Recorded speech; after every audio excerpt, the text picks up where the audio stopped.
যত বড় মানুষই হন না কেন, আপনি কি একটি চক্ষু বন্ধ করে চিন্তা করেন না?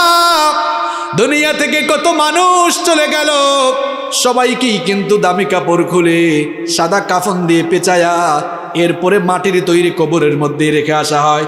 আবার বর্ষাকালে তো মানুষ মারা গেলে আরেক চিত্র দেখবেন, কবর খুঁড়িয়ার নিচ থেকে কি উঠে। আরে নরম বিছানা, দামি বিছানা ছাড়া ঘুম হইতো না, সেই কাদার মধ্যে পানির মধ্যেই কিন্তু ঘুমাইতে হবে। আর এই শীতকালে যদি আপনাকে কবরে দেওয়া হয়, এই মাটিতে যখন মানুষ রেখে আসবে, কবরটা বড় সাংঘাতিক জায়গা। একা থাকবেন, সাথী থাকবে না, বাতি থাকবে না, স্ত্রী নাই, সন্তান নাই, ছেলে মেয়ে নাই, কেউ নাই। যাদেরকে তো আদর দিয়েছেন, মহব্বত করেছেন, তারাই কিন্তু খাটিয়ায় বহন করে কবরে রেখে আসবে। মাঝে মাঝে কেউ মারা গেলে আপনি মাঝে মাঝে কবরে নেমে তারপর লাশ শোয়ায়েন, তাহলে দেখবেন হেদায়েতের নূর হয়তো অন্তরে আসতে পারে। আমি বহু মানুষকে কবরে শোয়াইছি, আর কবরে যখন রাখবেন কলিজাটা কিন্তু মুচুর দিয়ে উঠে। কি সাংঘাতিক জায়গা! ডানে বামে সব দিকে পিঁপড়া, পোকামাকড়। কবরে রেখে দেওয়ার পরে যখন উপরে বাঁশের ছাউনি দিয়ে দেয়, তারপরে যখন আস্তে আস্তে মাটি দেওয়া শুরু হয়, কবরের অন্ধকার বাড়তে থাকে না কমতে থাকে। কবরটা কিন্তু বড় সাংঘাতিক জায়গা। ওই কবরকে ভয় করুন, মানুষের উপরে আর অবিচার করবেন না, জুলুম করবেন না। যদি আপনি জুলুম করেন, নবীজি বলেছেন ইত্তাকুজ জুলম, জুলুম থেকে বিরত হও, ফা ইন্নাজ জুলমা যুলুমাতুন ইয়াউমাল কিয়ামাহ। জুলুমের পরিণাম কিন্তু ভয়াবহ অন্ধকার হবে বলেছেন মুহাম্মদ সাল্লাল্লাহু আলাইহি ওয়াসাল্লাম। কবরটা এমনি অন্ধকার, কবরে কিন্তু বাতি নাই, সাথী নাই। এই যে এখন রাতের বেলা যদি সবগুলো লাইট অপারেটর বন্ধ করে দেয়, এই জায়গাটাও কিন্তু অন্ধকার হয়ে যাবে। এই জায়গা কি আর অন্ধকার, কবর হলো তার চাইতে আরো বেশি অন্ধকার। ওই কবরে কোনো বাতি থাকবে না, সাথীও থাকবে না। আপনি যদি মানুষের উপর জুলুম করে যান, কবরটা কিন্তু আর অন্ধকার হয়ে যাবে। কবরটা জাহান্নামের গর্তে পরিণত হয়ে যাবে। মানুষের মধ্যে ন্যায় বিচার করে যান, দেখবেন আপনার এই ন্যায় বিচার, নেক আমল কবরে আলো হয়ে যাবে। কবরটাকে আপনার জন্য জান্নাতের বাগান বানিয়ে দিবেন কে? আসতে বলবেন না, আরেকটু জোরে বলেন কে?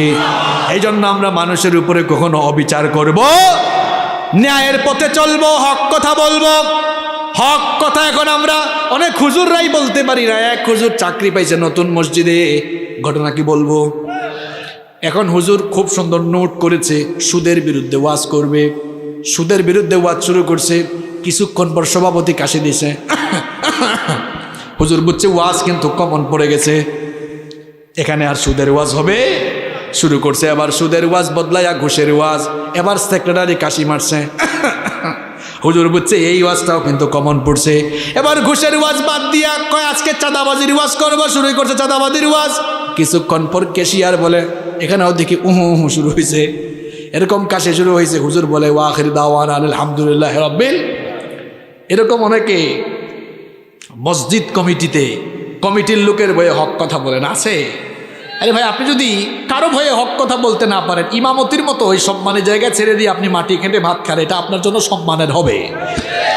আর রাসূলুল্লাহর মিম্বরে বসেছেন, এখানে আপনি কাউকে পরোয়া করে নয়, হক কথা আপনাকে বলতেই হবে। হকের পক্ষে আপনাকে থাকতে হবে, ন্যায়ের পথে চলবেন, ন্যায় কথা বলবেন, এটাই হচ্ছে নবীজির চরিত্র। কষ্ট হচ্ছে আপনাদের? নাম্বার 5, আমার নবীর 5 নাম্বার চারিত্রিক গুণাবলী বলছি। আমার নবী ছিলেন একজন বিনয়ী মানুষ। তিনি কষ্ট পেয়েছেন কিন্তু জীবনে কাউকে কষ্ট দেন, দুঃখ পেয়েছেন কিন্তু কাউকে কখনো দুঃখ দেন। মানুষের সঙ্গে সুন্দর ভাষায় কথা বলতেন, সুন্দর আচরণ করতেন। এখন আমরা দেখা যায় কর্কশ ভাষায় মানুষের সঙ্গে কথা বলি, আঘাত দিয়ে কথা বলি, প্রতিবেশীর হক আমরা নষ্ট করি। নবীজি প্রতিবেশীর কাছ থেকে কষ্ট পেয়েছেন কিন্তু প্রতিবেশীকে কষ্ট দেন। আমরা এখন প্রতিবেশীর কথা বাদ দিলাম, আমরা সন্তান হয়ে নিজের মা বাবার উপরে অনেক সময় জুলুম করে বসি। অথচ আমার নবীর চরিত্রটা কেমন ছিল শুনেন। নবীজি তো জন্মের আগেই বাবা হারিয়েছেন, 6 বছর বয়সে মাকেও হারিয়ে ফেলেছেন। নবীজির দুধমা হালিমাতুস সাদিয়ার প্রতি নবীজির কত সম্মান ছিল শুনেন। নবীজি একবার সাহাবীদের সঙ্গে এক জায়গায় মাংস বন্টন করছেন, ঠিক সেই সময় একজন বৃদ্ধা মহিলা নবীজির দিকে আসতেছেন দেখে নবীজি ওই মহিলাকে রিসিভ করার জন্য এগিয়ে গেলেন। ওই মহিলা বসার জন্য এবার নবীজি তার শাল তার চাদর মোবারক খুলে বিছিয়ে দিলেন। এই কাণ্ড দেখে সাহাবারা অবাক হয়ে গেলেন। এ কোন ব্যক্তি আসলো যার জন্য নবীজি নিজে তার চাদর মোবারক বিছায়া দিলেন। নবীজি কথোপকথন শেষ করে আসার পর সাহাবীরা জানতে চাইলেন, ওগো আল্লাহর নবী, বুঝলাম না কার সম্মানে নবীজি এগিয়ে গেলেন, আবার কার সম্মানে নবীজি তার চাদর মোবারক বসার জন্য বিছিয়ে দিলেন। নবীজি বললেন, সাহাবীরা, যার জন্য এগিয়ে গেলাম আর যার জন্য চাদর বিছিয়ে দিলাম সে দুনিয়ার সাধারণ কোনো মানুষ নয়। আমি তো দুনিয়াতে আসার পরে আমার মায়ের কোলে কাকে চড়ে বড় হওয়ার কিসমত বেশি দিন হয় নাই। যেই মহিলার কোলে কাকে চড়ে আর যেই মহিলার দুধ পান করে আমি বেড়ে উঠেছি, ইনি হচ্ছেন আমার দুধমা হালিমাতুস সাদিয়া। সুবহানাল্লাহ। তো নবীজি তার দুধ মায়ের সাথে এমন সম্মানজনক আচরণ করেছেন, আর আপনি আপনার আপন মায়ের খোঁজ খবর নেন না। ছোট্টবেলার সেই কাহিনী ভুলে গিয়েছেন আপনি। আপনার যখন সামান্য একটু জ্বর হতো, আপনার মা আপনার বাবাকে জানাতো, আপনার ছেলের জ্বর হয়েছে, তাড়াতাড়ি হসপিটালে নিয়ে যান। আরে আপনার বাবা টাকা পয়সা না থাকলেও মানুষের কাছ থেকে ধার করে এনে আপনার চিকিৎসা কিন্তু ঠিক মতো করিয়েছে। আপনি এই অবস্থা ভুলে গিয়েছেন। আজ আপনার বাবা বুড়া মানুষ, অসুস্থ অবস্থায় বিছানায় পড়ে আছে, আপনি ঠিক মতো চিকিৎসা করান না। আপনার মা বুড়ি মানুষ, অসুস্থ, চিকিৎসা করান না। ছোটবেলার সব কথা আপনি ভুলে গিয়েছেন, এমন মুখ খারাপ হয়েছেন। নবীজি বলেছেন, মা বাবার সঙ্গে খেদমত, মা বাবার সঙ্গে উত্তম আচরণ করো, তাদের খেদমত করো। মা বাবার সন্তুষ্টিতে আল্লাহ সন্তুষ্ট, মা বাবার অসন্তুষ্টিতে অসন্তুষ্ট কে? নবীজি বলেছেন, হুমা জান্নাতুকা হুমা নারুকা। এই মা বাবা তোমার জন্য জান্নাত, আবার মা বাবা তোমার জন্য জাহান্নাম। খবরদার আমার যুবক ভাইরা, মা বাবাকে কখনো কষ্ট দিও না। রাগ করে গলা মোটা করে ঝিরকি দিয়ে কথা বলো না, বরং আল্লাহ বলছেন, ওয়াকুল লাহুমা কওলান কারীমা। তোমার মা বাবার সাথে সম্মানজনক ভাষায়, ভদ্র ভাষায়, বিনয়ের সঙ্গে কথা বলো। আদেশটা কান। মা বাবার সঙ্গে ভাষা নরম করে, কণ্ঠ নরম করে কথা বলবেন। চোখ মোটা করে কথা বলবেন না, মাথা নিচু করে সুন্দর করে কথা বলবেন, ভদ্র ভাষায় কথা বলবেন। মা বাবার খেদমত করেন। রাতের বেলা বাবার মাথাটা টিপে দেন, বাবার মাথা টিপে টিপে তাকে ঘুম পাড়ান। এই বাবা, এই মা কিন্তু ছোটবেলায় আপনার মাথায় হাত বোলায় বোলায় ঘুম পাড়িয়েছে। এখন বাবা বৃদ্ধ মানুষ, বুড়া মানুষ, হাত পাটা একটু টিপে দেন, মাথা টিপে দেন, ঘুম পাড়ান। মা বাবার কাপড় চোপড়গুলো মাঝে মাঝে ধুয়ে দেন, মাঝে মাঝে কেন পারলে রেগুলার ধুয়ে দেন। ছোটবেলা আপনার বাবা আর মায়ের কোলে আপনি কত প্রস্তাব পায়খানা করেছেন, কোনোদিন রাগ করছেন? তাই এখন আপনি মা বাবা বুড়া হয়ে গিয়েছেন, তাদের কাপড় ধুয়ে দেন। এই যে এখন বাজার থেকে আসতেছেন, শীতের দিনে বাজারে কমলা আছে, কমলা কিনে আনেন। কমলা কিনে এনে ছিলে ছিলে মা বাবার পাশে বসে আদর করে করে খাওয়ায় দেন। দেখবেন মা বাবা খুশি হয়ে যদি একটা মুচকি হাসি দেয়, রে ভাই, আল্লাহর আরশ আপনার উপর খুশি হয়ে যাবে। মা বাবার খেদমত করুন, মা বাবার খেদমত করুন। ঘরের ভেতরে জান্নাত রেখে অন্য জায়গায় জান্নাত তালাশে যাওয়া লাগবে না। নবীজি বলেছেন, তোমার মায়ের পায়ের তলায় আমি তোমার জন্য জান্নাত রেখেছি। সুবহানাল্লাহ। মা বাবা হলো, যুবক ভাইরা শুনো, মা বাবা হলো তোমার জন্য সবচেয়ে বড় পীর। এর চাইতে বড় পীর তোমার জন্য আর নাই। তুমি যে পিসাবের কাছে মুরিদ হইছ, ওই পিসাবের দোয়া তোমার জন্য কবুল হইতেও পারে, নাও হইতে পারে, 50-50। কিন্তু তিনজন দোয়া করলে আল্লাহ ফিরাইয়া দেন না। এক নাম্বার হচ্ছে মুসাফির, মুসাফিরের দোয়া ফিরাইয়া দেন না কে? দুই নাম্বার হচ্ছে মজলুম, মজলুমের দোয়াও ফিরাইয়া দেন না কে? 3 নাম্বার মা বাপরে খুশি করেন। মা বাপ যদি খুশি হয়ে একটা দিন হাত তুলে দেয়, দুনিয়া আখিরাত আপনার উজালা হয়ে যাবে। সন্তানের জন্য মা বাপ যখন আল্লাহর কাছে হাত তুলে, ওই হাত আল্লাহ খালি হাতে ফিরাইয়া দেন না। দুনিয়ায় সম্মান চান, আখিরাতে নাজাত চান, মা বাবার খেদমত করেন, মা বাবার খেদমত করেন, মা বাবার খেদমত করেন। তাদের চেয়ে বড় অলি আপনার জন্য আর কেউ নাই, ঠিক কি না? পৃথিবীর যে কোনো দেশের, যে কোনো প্রান্তের, যে কোনো জায়গার মানুষই আপনি হন না কেন, নবীজিকে যদি আপনি ভালো না বাসেন, অনুসরণ অনুকরণ না করেন, নবীজিকে যদি আপনার জীবনে আপনি পরিপূর্ণভাবে মেনে না চলেন, দুনিয়াও যাবে, আখিরাতও যাবে। এই জন্য রব্বুল আলামিন কোরআনে কারীমে বললেন, قل أطيعوا الله والرسول فإن تولوا فإن الله لا يحب الكافرين আল্লাহ তাআলা বললেন, ওগো নবী, আপনি বলে দিন, দুনিয়ার মানুষদেরকে আপনি জানিয়ে দিন, তারা যেন আমি আল্লাহর আর আপনার আনুগত্য করে আমাকে এবং আপনাকে যেন মেনে চলে। যারা আমি আল্লাহ এবং আপনার আনুগত্য করবে না, তারা যেন জেনে রাখে আল্লাহ কোনো অস্বীকারী সম্প্রদায়কে পছন্দ করেন না। যারা আপনাকে মানবে না, দুনিয়া বরবাদ হবে, আখিরাতও বরবাদ হয়ে যাবে। বরং যারা আমি আল্লাহর রহমত চায়, আমি আল্লাহর কাছ থেকে যারা মাগফিরাত চায়, তাদের জন্য করণীয় হলো আপনাকে ভালোবাসা এবং আপনার অনুসরণ আর অনুকরণ করা। এই জন্য রব্বুল আলামিন কোরআনুল কারীমের 3 নম্বর সূরা আলে ইমরানের 31 নম্বর আয়াতের মধ্যে বললেন, কুল ইন কুনতুম তুহিব্বুনাল্লাহা ফাত্তাবিউনি ইউহিব্বুকুমুল্লাহু ওয়া ইয়াগফির লাকুম যুনুবাকুম ওয়াল্লাহু গফুরুর রহিম। আল্লাহ তাআলা বললেন, ওগো নবী, আপনি বলে দিন, তোমরা যদি আল্লাহকে ভালোবাসতে চাও, ফাত্তাবিউনি, তাহলে আমাকে অনুসরণ করো, আমাকে অনুকরণ করো, আমাকে ফলো করো। যদি আমাকে অনুসরণ করো, অনুকরণ করো, আমাকে যদি ফলো করো, আল্লাহকে ভালোবাসা লাগবে না, ইউহিব্বুকুমুল্লাহ, আল্লাহ তাআলা নিজেই তোমাদেরকে ভালোবাসবেন। আর আল্লাহ যখন আপনাদেরকে ভালোবাসবেন, তখন জীবনের সব গুনাহগুলো যিনি মাফ করে দিবেন, তিনি কে? এখন যাকে আপনি ফলো করবেন, যাকে আপনি অনুসরণ করবেন, অনুকরণ করবেন, তার চরিত্র তো সুন্দর হওয়া লাগবে, ভালো হওয়া লাগবে। এখন নবীজির চরিত্রের ব্যাপারে আমরা প্রশংসা করা লাগবে না, নবীজির চরিত্রের ব্যাপারে আমার আপনার মন্তব্যে কোনো দরকার নেই, কারণ নবীজির চরিত্রের সার্টিফিকেট, নবীজির চারিত্রিক প্রশংসা যিনি করেছেন স্বয়ং তিনি কে? আমরা অনেক সময় মানুষকে চারিত্রিক সনদ দেই, কিন্তু দেখা যায় মাঝে মাঝে এমন কারবারও হয়, যেই লোক চারিত্রিক সনদ দেয় তার নিজের চরিত্রই ঠিক নাই। এরকম আছে না নাই? কিন্তু দেখেন, নবীজিকে দুনিয়ার সাধারণ কোনো মানুষ চরিত্রের সার্টিফিকেট দেয় নাই, নবীজির চরিত্রের সার্টিফিকেট আরশে আজিম থেকে যিনি দিয়েছেন তিনি কে?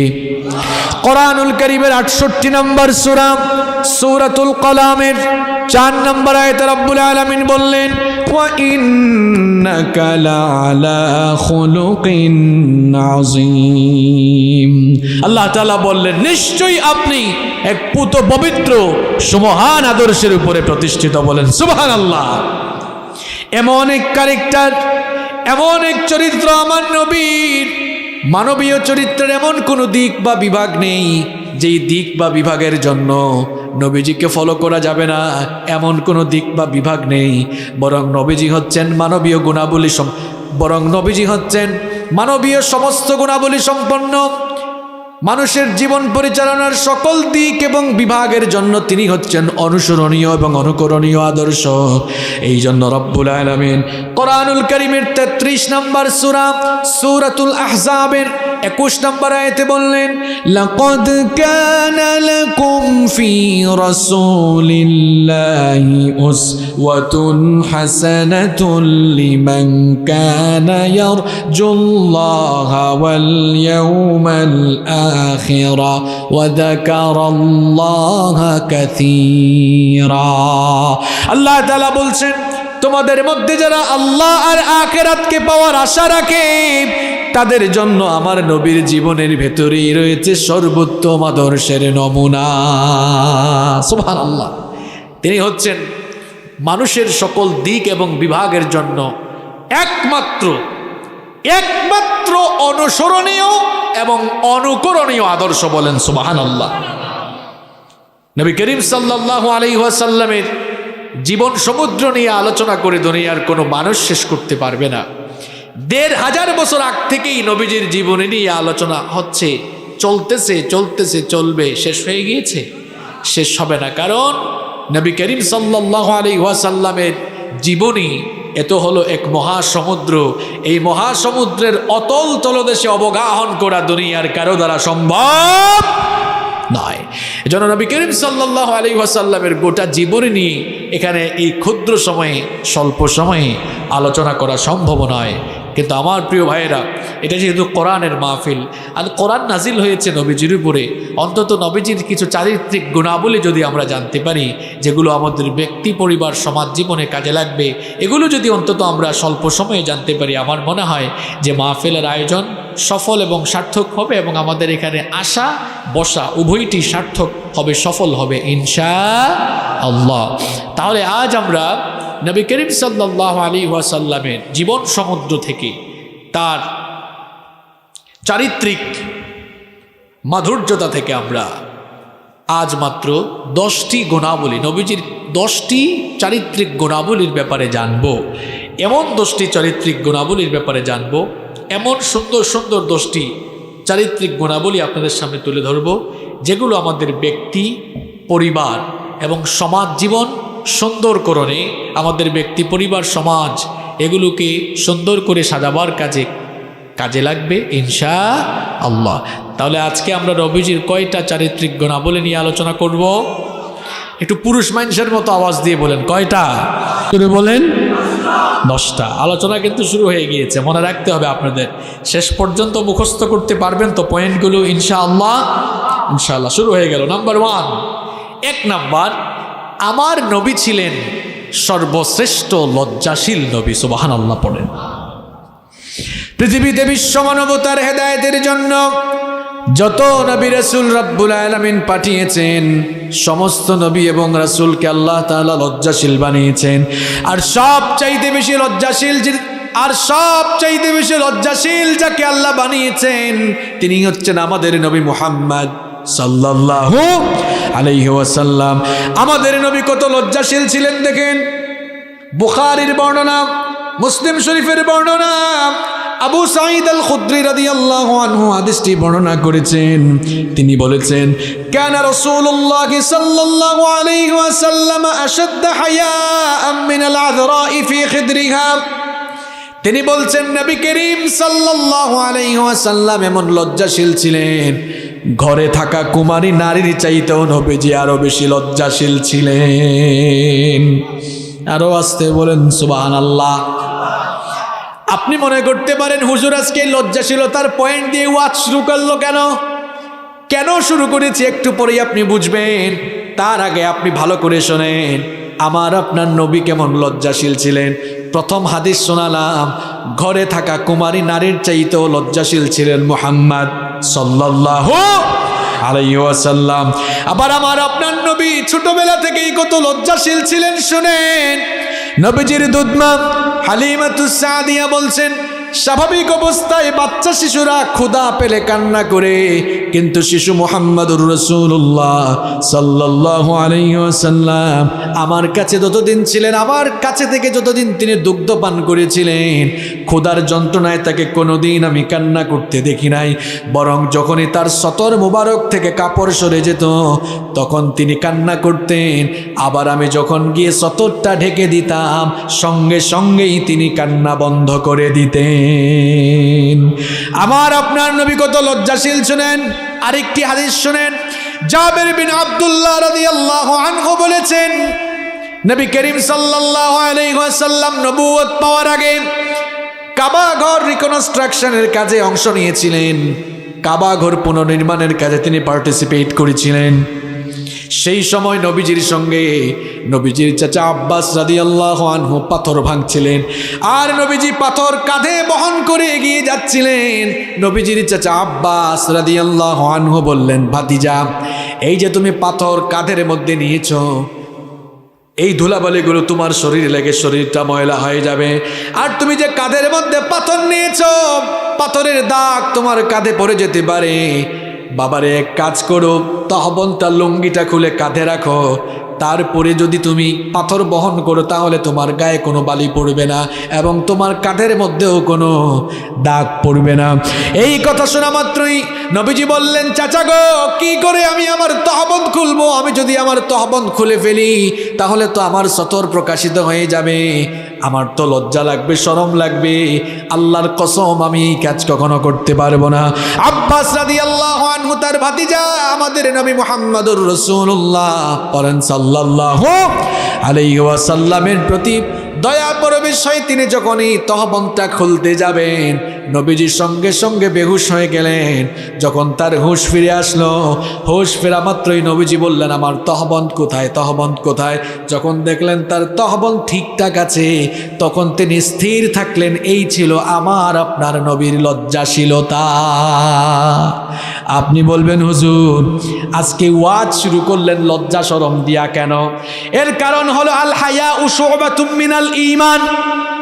লজ্জাশীলতা হচ্ছে ঈমানের অংশ। যার মধ্যে লজ্জা নাই তার মধ্যে ঈমান নাই। আমার আপনার নবী বিশ্ব নবী মুহাম্মদুর রাসূলুল্লাহ পড়েন সাল্লাল্লাহু আলাইহি ওয়াসাল্লাম, যেই নবী ছোট কাল থেকে লজ্জাশীল ছিলেন, সেই নবীর উম্মতগুলো পুরুষ হোক নারী হোক হায়া শরম ছেড়ে দিয়ে আজ কেমন বেহায়া হয়েছে দেখেন। সেই নবীর উম্মতের পুরুষগুলো আজ কেমন বেহায়া হয়েছে দেখেন। সতর নামাইতে নামাইতে, লুঙ্গি প্যান্ট পায়জামা নামাতে নামাতে টাকনুর নিচে জুতার নিচে নিয়ে ফেলেছে। অবশ্য এই কাজ কারবার কক্সবাজারে নাই। ভালো করে এই হাদিসটি শুনুন। নবীজি বলেছেন, কিয়ামতের দিন ওই বান্দার দিকে আল্লাহ তাকাবেন না, তার সঙ্গে আল্লাহ কথা বলবেন না, তাকে জাহান্নামের আযাব থেকে মুক্তি দিবেন না, তাকে আল্লাহ পবিত্র করবেন না। চারটা কথা বলেছি, কান খাড়া করে শোনো। যুবক ভাইরা, তোমরা ভালো করে আমার কথাগুলো শোনো। নবীজি বলেছেন, কিয়ামতের দিন ওই লোকটার দিকে আল্লাহ তাকাবেন না, তার সঙ্গে আল্লাহ কথা বলবেন না, তাকে আল্লাহ পবিত্র করবেন না, তাকে আল্লাহ জাহান্নামের আগুন থেকে বাঁচাবেন না, রেহাই দিবেন না। সাহাবীরা বললেন, নবী গো, কার ব্যাপারে আপনি এমন ভয়ঙ্কর কথা বললেন? নবীজি বললেন, যেই পুরুষ তার টাকনুর নিচে কাপড় ঝুলায়। এজন্য আমার বাবাদেরকে বলবো, আমার যুবক ভাইদেরকে বলবো, লুঙ্গি যখন আমরা পরবো, প্যান্ট যখন পরবো, পায়জামা যখন পরবো, টাকনুর উপরে পরবো নাকি আমরা নিচে পরবো? যুবকরা কই, হুজুর টাকনুর উপরে উঠাবো কেমনে? দেখতে তো খ্যাত খ্যাত আনস্মার্ট লাগে। এই যে আমরা জুব্বা পরি, আমার জুব্বা কিন্তু টাকনুর উপরে, পায়জামাও কিন্তু টাকনুর উপরে। দেশ বিদেশে ঘুরি, কোনো মানুষ কখনো বলে না একটা আনস্মার্ট খ্যাত, কোনোদিনও বলে বলে বলে কেউ? মনে রাখবেন, নবীর সুন্নাত মানার ভেতরে স্মার্টনেস আছে, ঠিক কিনা বলেন? এই জন্য আমার যুবক ভাইগুলোকে বলবো, প্যান্টটা টাকনুর উপরে উঠায় পড়ো, লুঙ্গিটা টাকনুর উপরে উঠাও, পায়জামাটা টাকনুর উপরে উঠাও। আর যুবকগুলো হায়া চরম কেমনে ছেড়ে দিল দেখেন। যুবকগুলো দেখা যায় কেউ কেউ তো আছে জুতার নিচে কাপড় একেবারে নিয়ে গিয়েছে, কেউ আবার উঠাইতে উঠাইতে এরপরে হাঁটুর উপর উঠাই ফেলছে, হাফ প্যান্ট পরে হাঁটে। এই রকম বেহায়া বেশরম যুবক এই এলাকায় নাই? কি বাবার হাঁটুর উপর কাপড় উঠে গেল কেন? আমার যুবক ভাইদেরকে বলবো, আমার আপনার নবী এমন ছিলেন না। হায়া শরম একটু নিজের মধ্যে পয়দা করো, নিজের কাপড় চোপড় ঠিকঠাক করো। কারণ আল হায়া শুবাতুম মিনাল ঈমান, লজ্জাশীলতা ঈমানের অংশ। লজ্জা শরম ছেড়ে দিও না, লজ্জা শরম ছেড়ে দিয়ে এখন তো মেয়েদের পেছনে পেছনে ঘোরো। মেয়েদের পেছনে পেছনে ঘোরা এটা ইসলামের তরিকা নয়, নবীদের তরিকা নয়। ঘটনাটা একটা মনে পড়ছে, আমি কি বলবো, সব নবীরাই লজ্জাশীল ছিলেন। তুমি যে এখন মেয়েদের পেছনে পেছনে ঘোরো। এবার শোনো, খুব সুন্দর একটা ঘটনা যুবক তোমাকে শোনাই। মুসা নবীর নাম আমরা জানি কি জানি না? এটা নরম নবী না গরম নবী? ফেরাউনের বংশের একটাকে এক থাপ্পড় দিয়ে দুনিয়া থেকে বিদায় করে দিলেন। এখন ফেরাউন যখন মুসা আলাইহিস সালামকে ধরার জন্য অর্ডার দিল, আল্লাহ তাআলা মুসা আলাইহিস সালামকে বললেন, ও ও মূসা, মিশর থেকে তুমি এখন হিজরত করো। সাইয়েদনা মূসা আলাইহিস সালাম মিশর থেকে হিজরত শুরু করলেন। দৌড়াতে দৌড়াতে পথ চলতে চলতে তিনি মাদায়েনের একটা কুয়ার কাছে চলে গেলেন। শুনতেছেন আপনারা? মাদায়েনের একটা কুয়ার কাছে গেলেন। মাদায়েনের কুয়ার কাছে গিয়ে দেখলেন কিছু লোক তাদের পশুকে পানি পান করাচ্ছে, আর অদূরে দুইটা নারী, দুইটা মেয়ে পশুর পাল নিয়ে তারা অসহায়ের মতো দাঁড়িয়ে আছে। এদেরকে দেখে তার মনে দয়া হলো, গিয়ে বললেন, সবাই তো দেখি পশুকে পানি পান করায়, তোমরা এখানে দাঁড়িয়ে আছো কেন? তারা বলল, আমাদের গায়ে তো এত শক্তি নাই, এত ভিড় ঠেলে আমাদের পশুগুলোকে আমরা পানি পান করাতে পারি না। এই জন্য এরা যখন পশুগুলোকে পানি পান করিয়ে চলে যায়, আমরা তারপরে সবার শেষে গিয়ে আমাদের পশুগুলোকে পানি পান করাই। সাইয়েদনা মূসা আলাইহিস সালাম মনে মনে চিন্তা করলেন, দুইটা মেয়ে যদি তারা তাড়াতাড়ি তাদের পশুগুলোকে পানি পান করাতে পারে, তাড়াতাড়ি তারা বাড়ি যেতে পারবে। তিনি বললেন, অসুবিধা নাই, তোমরা দাঁড়াও, আমি তোমাদেরকে সহযোগিতা করছি। মূসা নবীর গায়ে শক্তি কম না বেশি? কেমন শক্তি আপনি বুঝেন না, এক থাপ্পড়েই শেষ। ওই নবী আমার সবাইকে ঠেলে এবার পশুর পালকে পানি পান করালেন। এবার ওই দুই মেয়ে তাড়াতাড়ি বাড়ি ফিরে গেল। দুই মেয়েও ছিল শুআয়ব আলাইহিস সালাম, তিনিও পয়গাম্বর। শুআয়ব আলাইহিস সালামের দুই মেয়ে। শুআয়ব আলাইহিস সালাম বয়সের ভারে নজ্জ হয়ে গিয়েছিলেন। জিজ্ঞেস করলেন, কি ব্যাপার মেয়েরা, প্রত্যেক দিন তো বাড়িতে দেরি করে আসো, আজ কেন এত তাড়াতাড়ি ফিরলে? মেয়েরা ঘটনা শোনারা বলল, এক যুবক কোন জায়গা থেকে জানি আসছে, আমাদেরকে সহযোগিতা করেছে। যুবকটা বড়, এই যুবকটা আমাদেরকে সহযোগিতা করার কারণে আজকে তাড়াতাড়ি বাড়িতে ফিরতে পেরেছি। শুআয়ব আলাইহিস সালাম মেয়েদেরকে বললেন, যেহেতু সে তোমাদেরকে সহযোগিতা করেছে, তাকে ডেকে নিয়ে আসো, আমি তাকে পুরস্কৃত করতে চাই। এবার এক মেয়ে চলে গেল। শুআয়ব আলাইহিস সালামের কথা অনুযায়ী মেয়ে চলে গেল, গিয়ে দেখলো মূসা আলাইহিস সালাম একটি গাছের নিচে বিশ্রাম করছেন। মেয়ে গিয়ে বলল, আমাদের বাবা আপনাকে ডেকেছেন, তিনি আপনাকে পুরস্কৃত করতে চান। মূসা আলাইহিস সালাম এবার বললেন, ঠিক আছে আমি যাব, তবে তুমি আমার সামনে হাঁটবা না। যুবক ভালো করে শোনো, মূসা নবী বললেন, তুমি আমার সামনে হাঁটবা না, পেছনে হাঁটো। কারণ একজন যুবকের সামনে মেয়ে হাঁটলে, বলেন তো দেখি, মেয়ের প্রতি যুবকের আসক্তি কাজ করতে পারে কিনা? এজন্য মূসা নবী দেখেন নবীদের চরিত্র কত পুত পবিত্র, কত সুন্দর। মূসা নবী বললেন, তুমি পেছনে হাঁটো, পেছন থেকে আমাকে রাস্তা বলে দাও, আমি হাঁটতে থাকবো, তুমি আমার পেছনে পেছনে হাঁটবা। মূসা আলাইহিস সালাম এবার শুআয়ব আলাইহিস সালামের বাড়িতে চলে গেলেন। শুআয়ব আলাইহিস সালাম মেহমানদারি করলেন। এমন সময় মেয়েরা বলল, আব্বু, বাবা, আমাদের ঘরে তো কোনো কর্মচারী নাই, এই লোকটাকে কর্মচারী হিসাবে রাখতে পারেন, কারণ এই লোকটা শক্তিশালী এবং আমানতদার। শুআয়ব আলাইহিস সালাম তিনিও তো নবী, বুদ্ধিমান এবং বিচক্ষণ নবী। তিনি এবার মেয়েদেরকে বলেন, এই যুবক যে শক্তিশালী এবং আমানতদার, এটা তোমরা জানো কেমনে? তখন মেয়েরা বলল, আমানতদার এটা বুঝেছি এইভাবে, যখন তাকে ডেকে আনতে গিয়েছি তখন আমাদেরকে বলেছে, পেছনে হাঁটো, সামনে যেও না। এমন চরিত্র, এটা কোনো সাধারণ মানুষের চরিত্র হতে পারে না। নিঃসন্দেহে এটা অত্যন্ত আমানতদার লোক। আর শক্তিশালী এই জন্য বলেছি, যেই কুয়া থেকে পানি উঠাতে কয়েকজন যুবকের দরকার হয়, এই লোকটা দেখেছি ওই কুয়ার সেই বালতিটা একা টেনে তুলেছে, কুয়ার উপরের ঢাকনাটাও একা ধাক্কা দিয়ে সরিয়ে দিয়েছে। শক্তি কম না বেশি? আর একটু জোরে বলেন, শক্তি কম না বেশি? মূসা আলাইহিস সালামকে এবার শুআয়ব আলাইহিস সালাম বললেন, ঠিক আছে, আমার বাড়িতেই থাকো, আমার বাড়িতেই থাকো। আর আমানতদারিতা দেখে তিনি এবার তার মেয়েকে তার কাছে বিয়েরও প্রস্তাব দিয়ে দিলেন। সুবহানাল্লাহ পড়েন। ঘটনা কেন শোনালাম? শোনাবার উদ্দেশ্য হলো, যুবক দেখো, মেয়েদের পেছনে পেছনে যে হাঁটো, এটা ইসলামের তরিকা। মেয়েদেরকে রাস্তায় নিরাপদে চলতে দাও, সামর্থ্য থাকলে তাড়াতাড়ি বিয়ে করে ফেলো, নিজের চরিত্র নষ্ট করো না, নিজের ক্যারিয়ারটাকে ধ্বংসের দিকে ঠেলে দিও না, নিজের চরিত্র গঠন করো সাইয়েদনা ইউসুফ আলাইহিস সালামের মতো, যাকে আল্লাহ তাআলা এই দুনিয়ার অর্ধেক রূপ সৌন্দর্য দিয়েছিলেন, যাকে দেখে মিশরের সেই যুগের সুন্দরী রানীরা ফল কাটতে গিয়ে নিজেদের আঙ্গুলগুলো কেটে ফেলে দিয়েছিল। আল্লাহু আকবার। তিনি যে ঘরে থাকতেন, সেই ঘরের মহিলা জুলাইখা ইউসুফ আলাইহিস সালামকে দিনের পর দিন তার চোখের সামনে দেখে তার প্রতি আসক্ত বেড়ে গেল। আসক্তি বেড়ে যাওয়ার পর একদিন তার দাসীর মাধ্যমে নির্জনে একেবারে খাস কামরায় আমন্ত্রণ জানালো। আমন্ত্রণ জানিয়ে সাইয়েদনা ইউসুফ আলাইহিস সালামকে কুপ্রস্তাব দিল। সাইয়েদনা ইউসুফ আলাইহিস সালাম সেই কুপ্রস্তাব রিজেক্ট করলেন, প্রত্যাখ্যান করে তিনি তখন কেবলমাত্র আল্লাহকে ভয় করে আল্লাহর নাম নিয়ে তালাবদ্ধ দরজার দিকে যখন দৌড় দিলেন, আল্লাহ তাআলা তার উপর খুশি হয়ে গিয়ে তালাবদ্ধ সবগুলো দরজা খুলে দিলেন। এজন্য যুবক ভাইয়েরা চরিত্র হওয়া লাগবে এমন, সামনে দিয়ে মেয়েরা হেঁটে যাবে, আমরা আমাদের চক্ষুকে নিম্নগামী করে দিব, তখন কার ভয়ে? আসতে বললে হবে না, জোরে বলতে হবে, কার ভয়ে?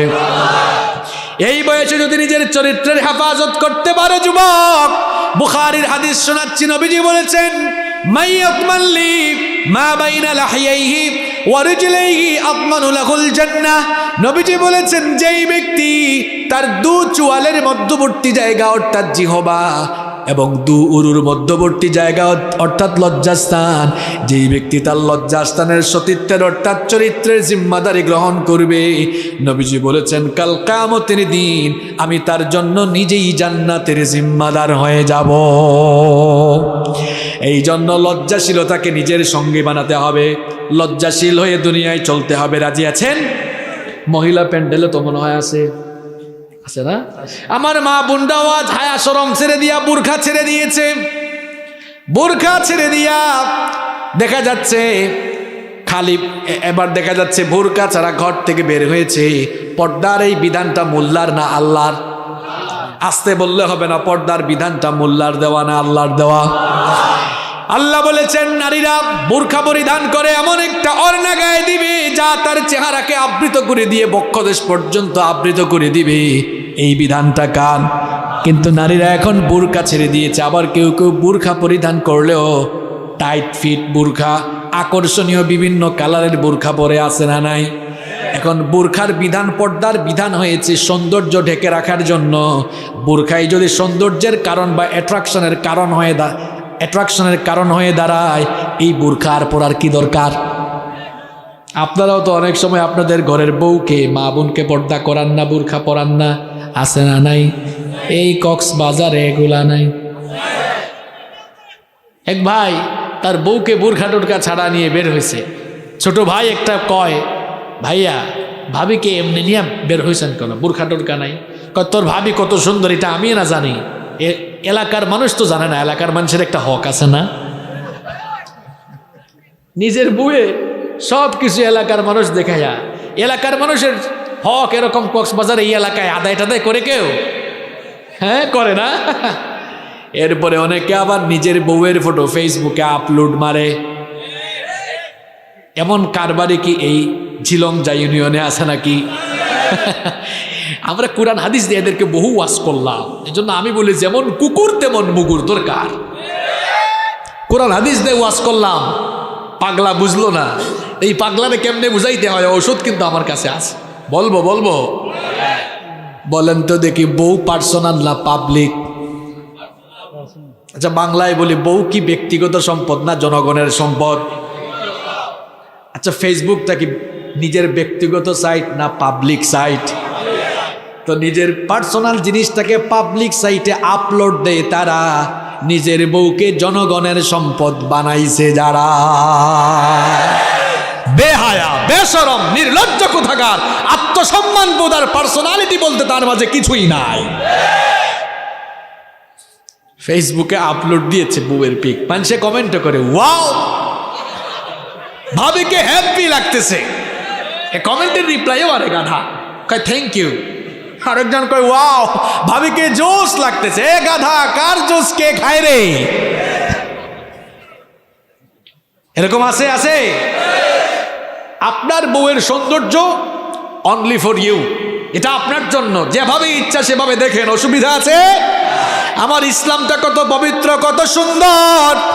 বিয়ের আগে একটা বেগানা নারীর দিকে তাকালে গুনাহ হয়, কিন্তু দেখেন বিয়ের পরে নিজের বউয়ের দিকে ভালোবাসার নজরে, মহব্বতের নজরে যতবার তাকাবেন, যতবার তাকে ছুবেন, যত বেশি ভালোবাসবেন, আমল নামায় তত বেশি নেকি দেন কে।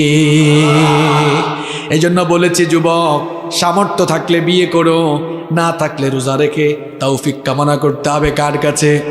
তাহলে হায়া শরম আমাদের ব্যক্তি জীবনে, পারিবারিক জীবনে থাকবে নাকি থাকবে না? নাম্বার 2 নাম্বার হচ্ছে আমার আপনার নবী ছিলেন সত্যবাদী। পয়েন্ট কি মনে থাকবে?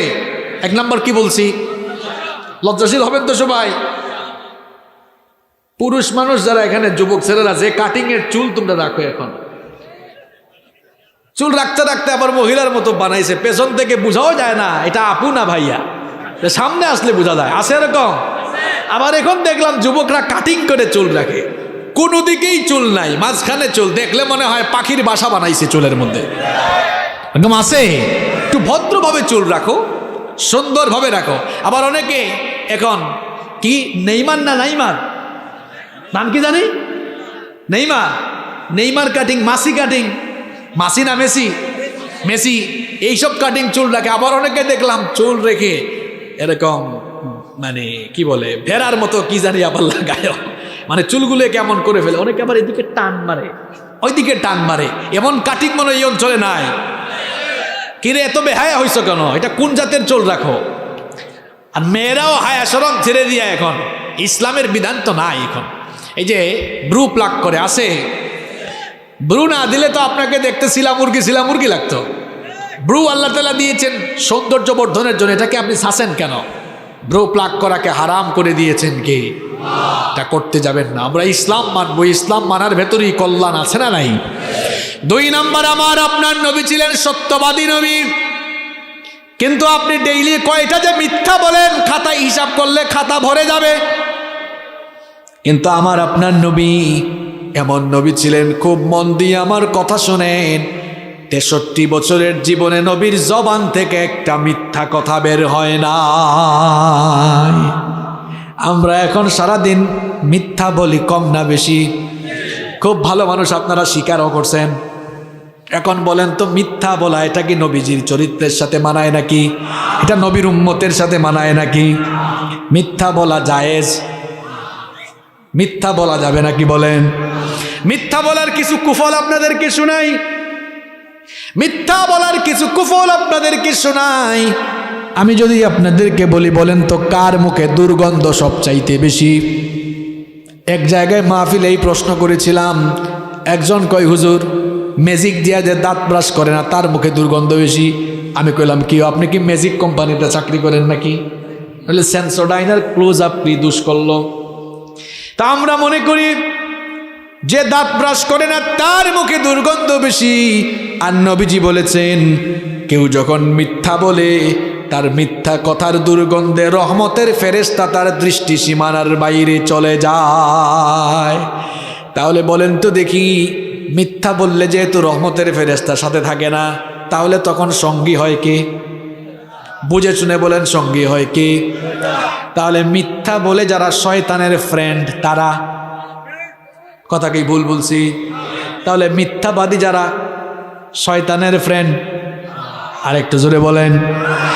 এরপরে দেখেন মিথ্যা বলার 2 নাম্বার কুফল হলো, মিথ্যা বলার কারণে মানুষ আর ইমানদার থাকে না। কি হয়?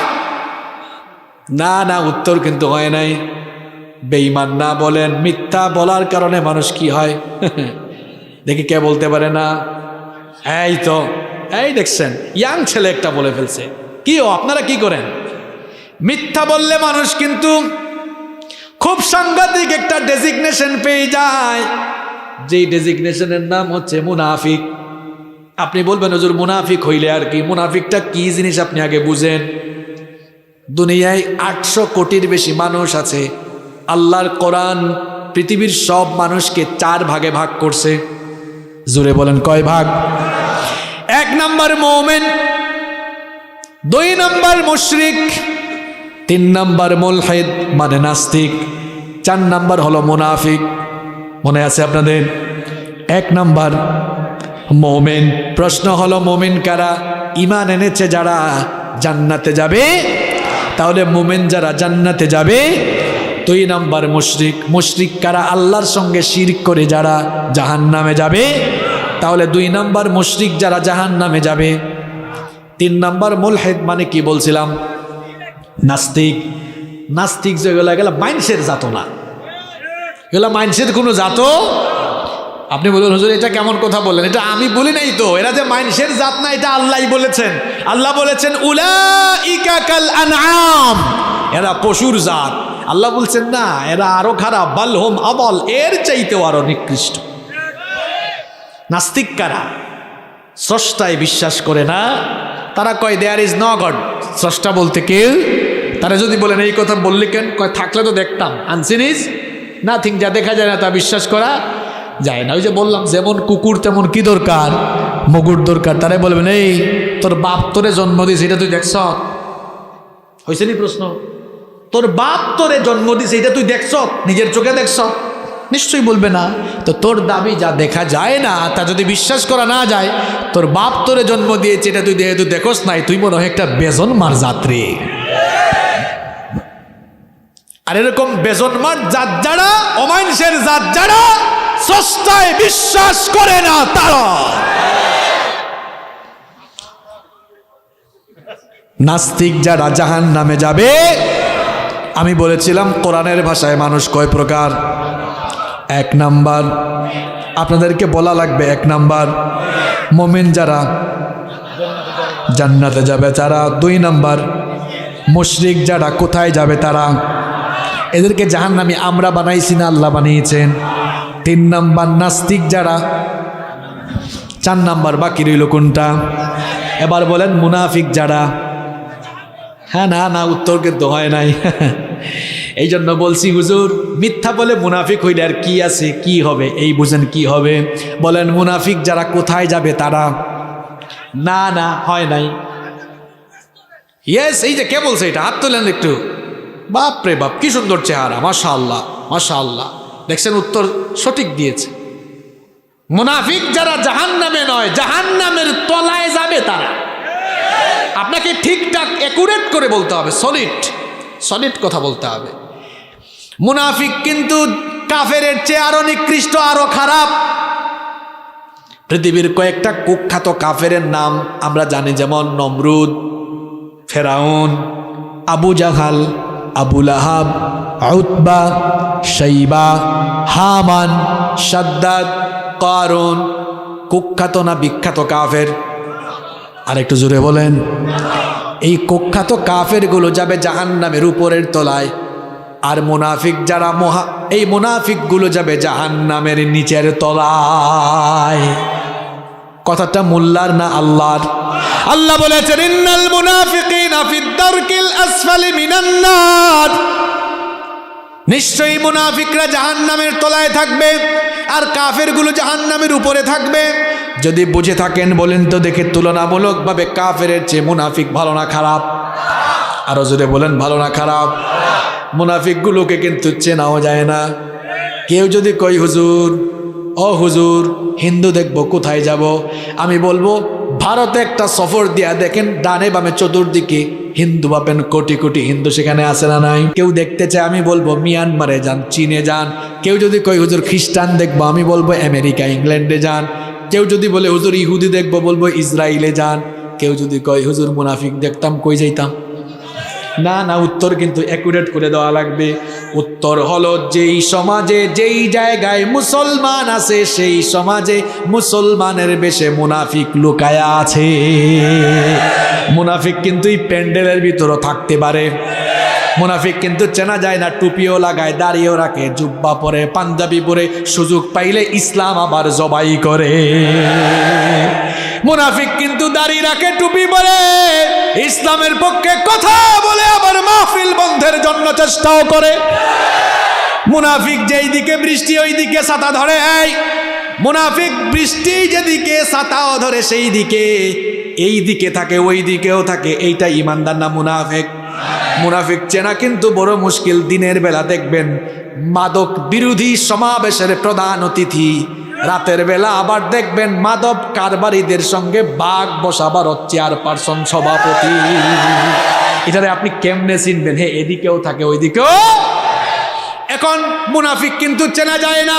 মুনাফিক আপনি চিনবেন কেমনে? কপালে সাইনবোর্ড নাই, পিঠেও সাইনবোর্ড নাই, স্কুল কলেজে তো ড্রেস কোড আছে, ওই স্কুলের ড্রেস একটা, এই স্কুলের ড্রেস আরেকটা। মুনাফিকের কিন্তু আলাদা কোনো ড্রেসও, তারে আপনি চিনবেন কেমনে? নবীজি বলেছেন মুনাফিকের কিছু খাসলত আছে, খাসলত দেখে তাকে চেনো। নবীজি বলেছেন তার মধ্যে তার একটা খাসলত হলো ইদা হাদ্দাথা কাযাবা, যখন সে কথা বলে কথায় কথায়, আরো জোরে বলতে হবে কথায় কথায়। তাইলে আমি বলছিলাম মিথ্যা বলার কুফল কয়টা? ভুলে গেলে চলবে? কি লাইনের আলোচনা! মিথ্যা বলার কুফল হলো, আরে ভাই আঙ্গুল দেখে বলেন কয়টা? আরো জোরে। 1 নাম্বার বলেছি মিথ্যা বলে যারা শয়তানের ফ্রেন্ড। 2 নাম্বার মিথ্যা বলে যারা মুনাফিক হয়ে যায়।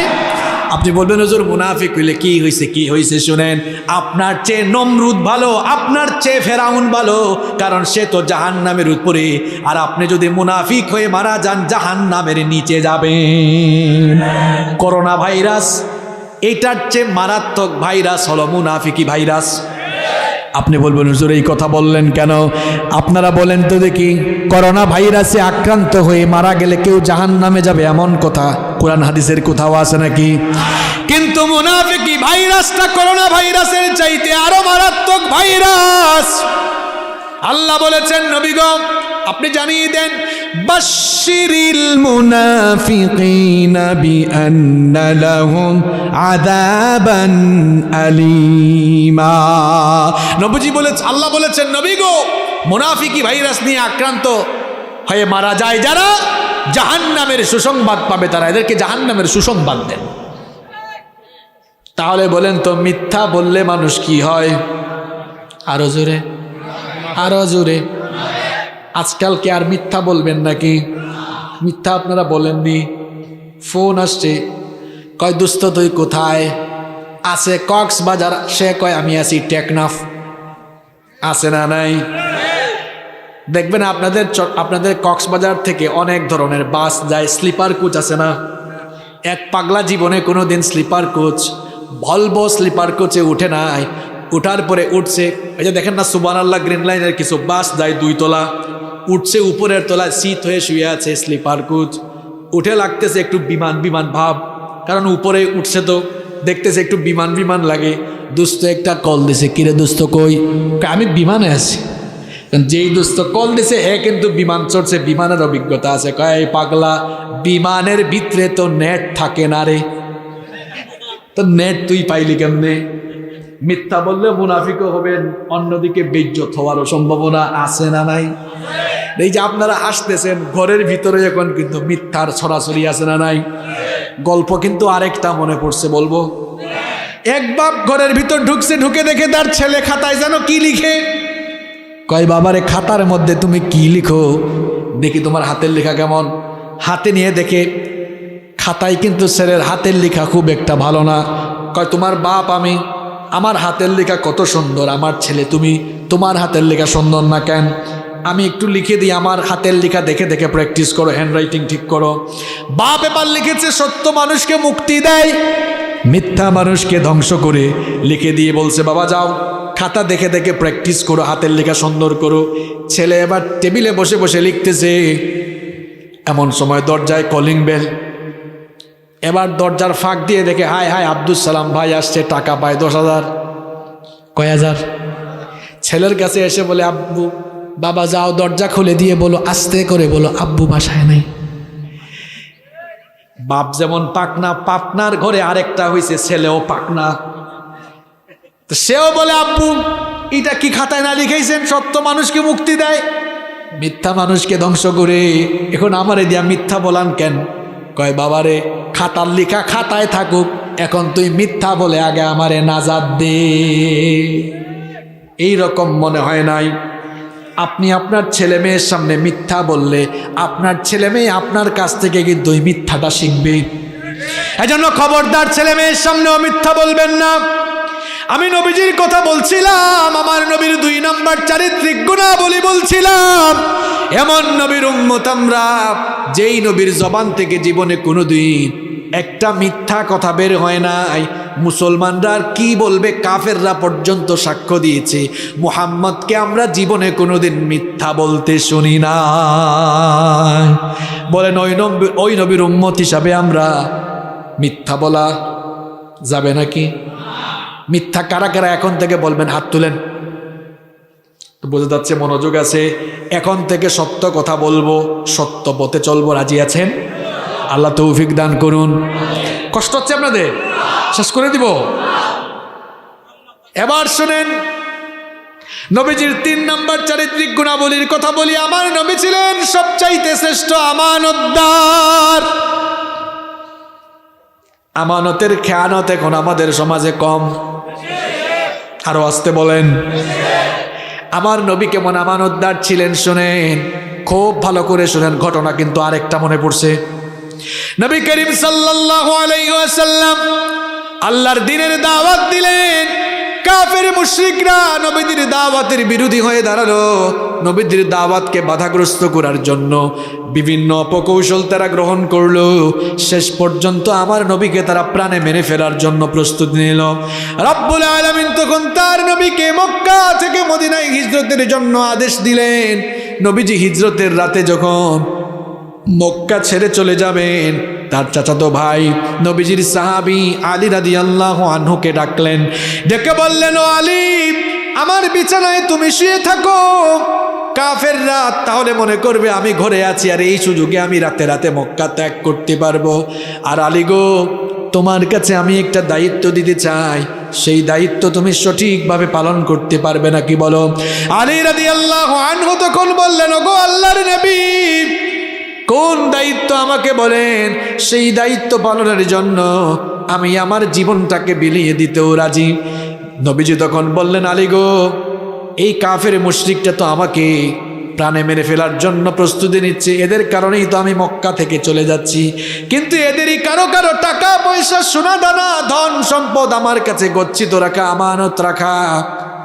আমি তো এই আমানতগুলো ফিরিয়ে না দিয়ে আমি যদি চলে যাই, আমি আল্লাহর কাছে অপরাধী হয়ে যাব।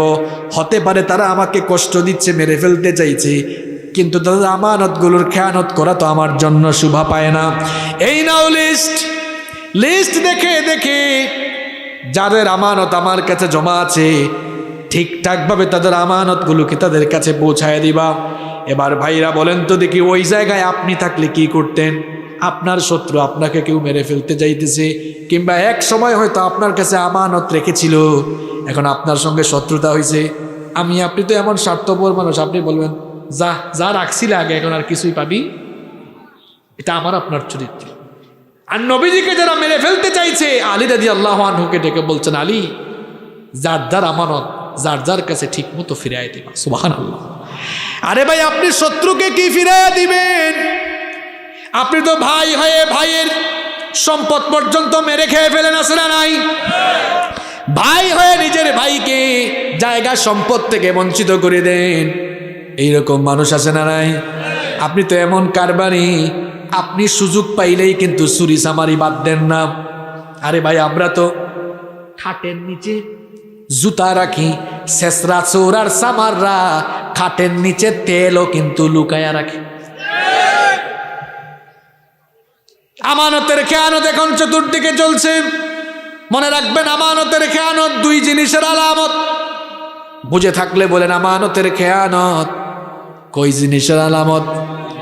1 নম্বর আমানতের খেয়ানত মুনাফিকের, 2 নম্বর আমানতের খেয়ানত কিয়ামতের। নবীজিকে একদিন জিজ্ঞেস করা হলো, মাতাসা, ওগো আল্লাহর নবী, কিয়ামত কখন হবে? নবীজি বললেন, ইদা দুইয়াতিল আমানাতি ফান্তাজিরিস সাআ, যখন চতুর্দিকে আমানতের খেয়ানত শুরু হয়ে যাবে, তখনই কিয়ামত এসে যাবে। সাহাবারা বললেন, ওয়া কাইফা ইদাআতুহা ইয়া রাসূলুল্লাহ, পড়েন সাল্লাল্লাহু আলাইহি ওয়াসাল্লাম, নবী গো, আমানতের খেয়ানত আবার হয় কেমনে? নবীজি বললেন, ইদা উসনিদাল আমরু ইলা গায়রি আহলিহি ফান্তাজিরিস সাআ, যখন যোগ্যতার জায়গাগুলোতে অযোগ্য মানুষ বসে যাবে, আমানতের খেয়ানত হবে কিয়ামত নিকটবর্তী হয়ে যাবে। এখন কিন্তু তাই হচ্ছে।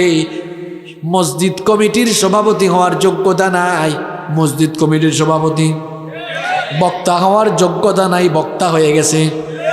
সভাপতি হওয়ার যোগ্যতা নাই, সভাপতি হয়ে গেছে।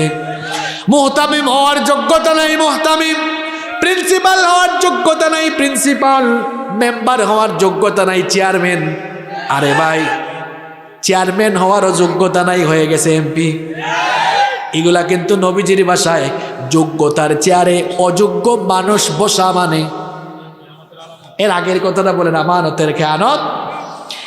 এখন তো দেখবেন যাদের কাছে সারা জীবন যারা এলাকায় এলাকায় যাত্রা পালা করেছে, তারাও কিন্তু জনগণের মাথার উপর উঠে বসে আছে। এগুলা কিন্তু ভালো লক্ষণ। যেই জায়গায় যে থাকা দরকার ওই জায়গায় থাকাটা আমানতদারিতা, যেই জায়গায় যে থাকার কথা না ওই জায়গায় থাকা মানে খেয়ানত। আর আমানতের এই খেয়ানত যখন হয়ে যাবে, তখন চতুর্দিকে কিন্তু অশান্তি নেমে আসবে।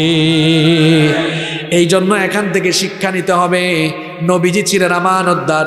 আমরা কথা বলার সময় আমানতদারিতা রক্ষা করব, কাজ করার সময় আমানতদারিতা রক্ষা করব। কোনো মানুষ আপনার কাছে আমানত রাখছে, আপনি ওইটা খাইতে পারেন? মানুষের আমানত আপনি ঠিকঠাক মতো রাখবেন, কারণ আমানতদারিতা হলো নবীজির অন্যতম চরিত্র। নাম্বার 4, 4 নাম্বার হচ্ছে আমার নবী ছিলেন একজন সর্বশ্রেষ্ঠ বিচারক। শুনতেছেন আপনারা? মাঝে মাঝে এলাকায় এলাকায় আমরাও বিচার আচার করি কি করি না? আমি জানি না আপনাদের কক্সবাজার এলাকায় সামাজিক বিচার টিচার হয় কিনা। আমি দেখেছি আমাদের সিলেটে এই সামাজিক বিচার আচারগুলোতেও কিন্তু অনেক মুরব্বীরা টাকা পয়সা ঘুষ খাইয়া রায় কিন্তু উল্টাই ফেলে। আছে না নাই? আরে বাপরে বাপ, আমি একবার বাড়িতে গিয়া শুনলাম আমার এক আত্মীয় বলে 1 প্যাকেট বেনসন সিগারেট খাওয়াইয়া বিচারের রায় উল্টাই ফেলছে। আমি বললাম, হে তো সাংঘাতিক ঘুষখোর, 1 প্যাকেট বেনসন নিয়ে রায় উল্টাই ফেলছে। বলেন গ্রামে গঞ্জে এগুলা আছে না নাই? দেখেন আমার নবী কেমন বিচারক ছিলেন। ঘটনা কিন্তু আরেকটা মনে পড়ে গেছে, বলবো। মাখজুমা গোত্রের এক সম্ভ্রান্ত নারী চুরি করে ধরা পড়ল। এখন বলেন তো নবীজির আদালতে বিচার হবে, নবীজি বিচার করবেন কি দিয়ে? বলেন কি দিয়ে? এখন ইসলামের বিধান হলো ওয়াসসারিকু ওয়াসসারিকাতু ফাকতাউ আইদিয়াহুমা। চোর যদি সে পুরুষ কিংবা নারী যেই হোক না কেন, প্রমাণিত হলে হাত কেটে দাও। অনেকে আবার খুব মানবতা দেখায়া কয়, দেখছো ইসলামটা কত বর্বর, চোরকে ধরলেই নাকি হাত কেটে ফেলো। কি বর্বরতা! এখন তোমরা তোমাদের এই ফালতু আইন কানুন দিয়া চুরি তো এখনো পর্যন্ত কমাইতে পারো নাই, ধর্ষণ তো এখনো পর্যন্ত কমাইতে পারো নাই। আমি চ্যালেঞ্জ করে বলছি, একটা চোরের বিচার কোরআন দিয়ে করে দেখেন, যত শেষরা চোর রয়েছে এক বিচার দেখে তারের মতো সুদা হয়ে যাবে। ধর্ষণ হয়েছে 2003 সালে, 22 সালে রায় হয় নাই। কি বানায় বলতেছি? এই গত মাসে ইন্ডিপেন্ডেন্ট টেলিভিশনে দেখলাম কোন এক মডেল, নাম তিন্নি না মিন্নি কি জানি না, এই 2003 সালে হত্যাকাণ্ড হয়েছে, 21 সালেও রায় হয় না, এখন তো 22 শুরু হয়ে গিয়েছে। কোরআনের বিচার দিয়ে আপনি কোরআন দিয়ে ধর্ষণের বিচার করে দেখুন, অপরাধী দেখবেন অপরাধী রেহাই পাবে না। এখন ধর্ষণ করে অনেকে বুক ফুলাইয়া হাঁটে, আছে না নাই? এজন্য আমি বলি, একটা ধর্ষণের বিচার কোরআন দিয়ে করে দেখেন, যত লুচ্চা আর বদমাশ আছে এক বিচার দেখে জনমের মতো সাইজ হয়ে যাবে।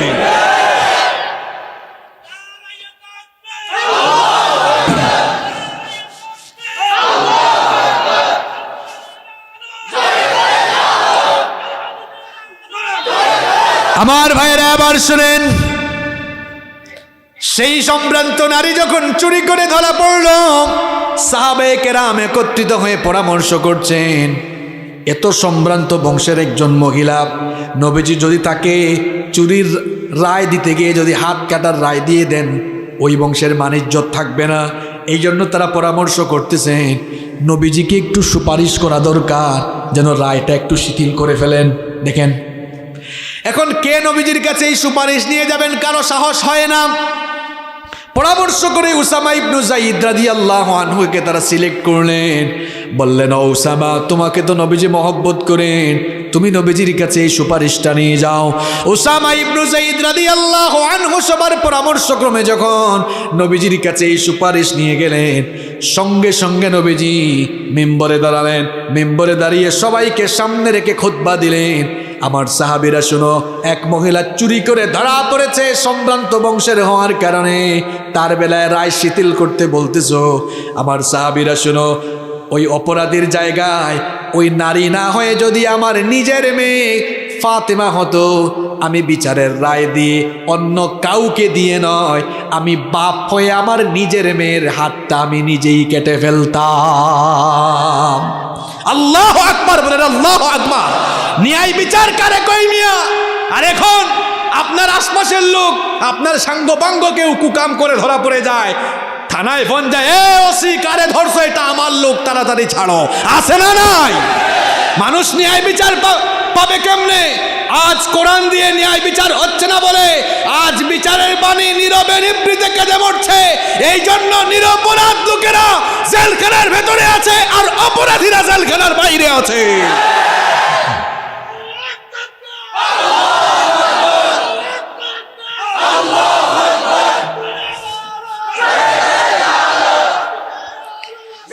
সম্মানিত ভাইয়েরা, সম্মানিত ভাইয়েরা, এই ভাই থামেন। সম্মানিত ভাইয়েরা, হৃদয়টা ক্ষতবিক্ষত হয়ে যায় আমরা যখন টিভির স্ক্রিনে দেখি দাগী আসামিদেরকে, খুনি লম্পটদেরকে হাতে করা কিংবা হাত করা ছাড়া আদালতে হাজির করা হয়, আর বড় বড় মুফতি মুহাদ্দিসদেরকে হাতে পায়ে রশি বেঁধে যখন আদালতে হাজির করা হয়, আমাদের হৃদয়টা ফেটে যায়।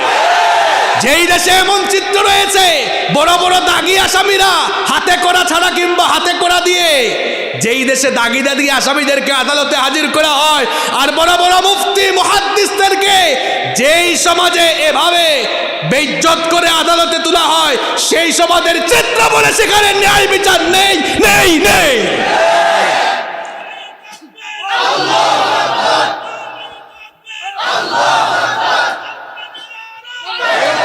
সম্মানিত ভাইয়েরা, ন্যায় বিচার এখান থেকে শিখুন, ন্যায় বিচার এখান থেকে শিখুন। আপনি যদি ন্যায় বিচার করেন তাহলে মনে রাখবেন, সামাজিক বিচার হোক, আদালতের বিচার হোক, পারিবারিক বিচার হোক, যে কোনো বিচারে ফয়সালার ক্ষেত্রে, মীমাংসার ক্ষেত্রে যদি আপনি ন্যায় নীতি অবলম্বন করেন, বুখারী, মুসলিম, তিরমিজি বিখ্যাত হাদিসের 3টি গ্রন্থেই হাদিস বর্ণিত হয়েছে। নবীজি বলেছেন, কিয়ামতের দিন সাবআতুন ইউযিল্লুহুমুল্লাহু ফি যিল্লিহি ইয়াওমা লা যিল্লা ইল্লা যিল্লু। কিয়ামতের কঠিন দিনে যখন আল্লাহর আরশের ছায়া ছাড়া আর কোনো ছায়া থাকবে না, 7 শ্রেণীর মানুষকে রব্বুল আলামিন আরশের ছায়ার নিচে জায়গা দিবেন। এর মধ্যে 1 শ্রেণীর মানুষ হলো তারা ন্যায় নীতির ভিত্তিতে মানুষের মাঝে বিচার করে যারা।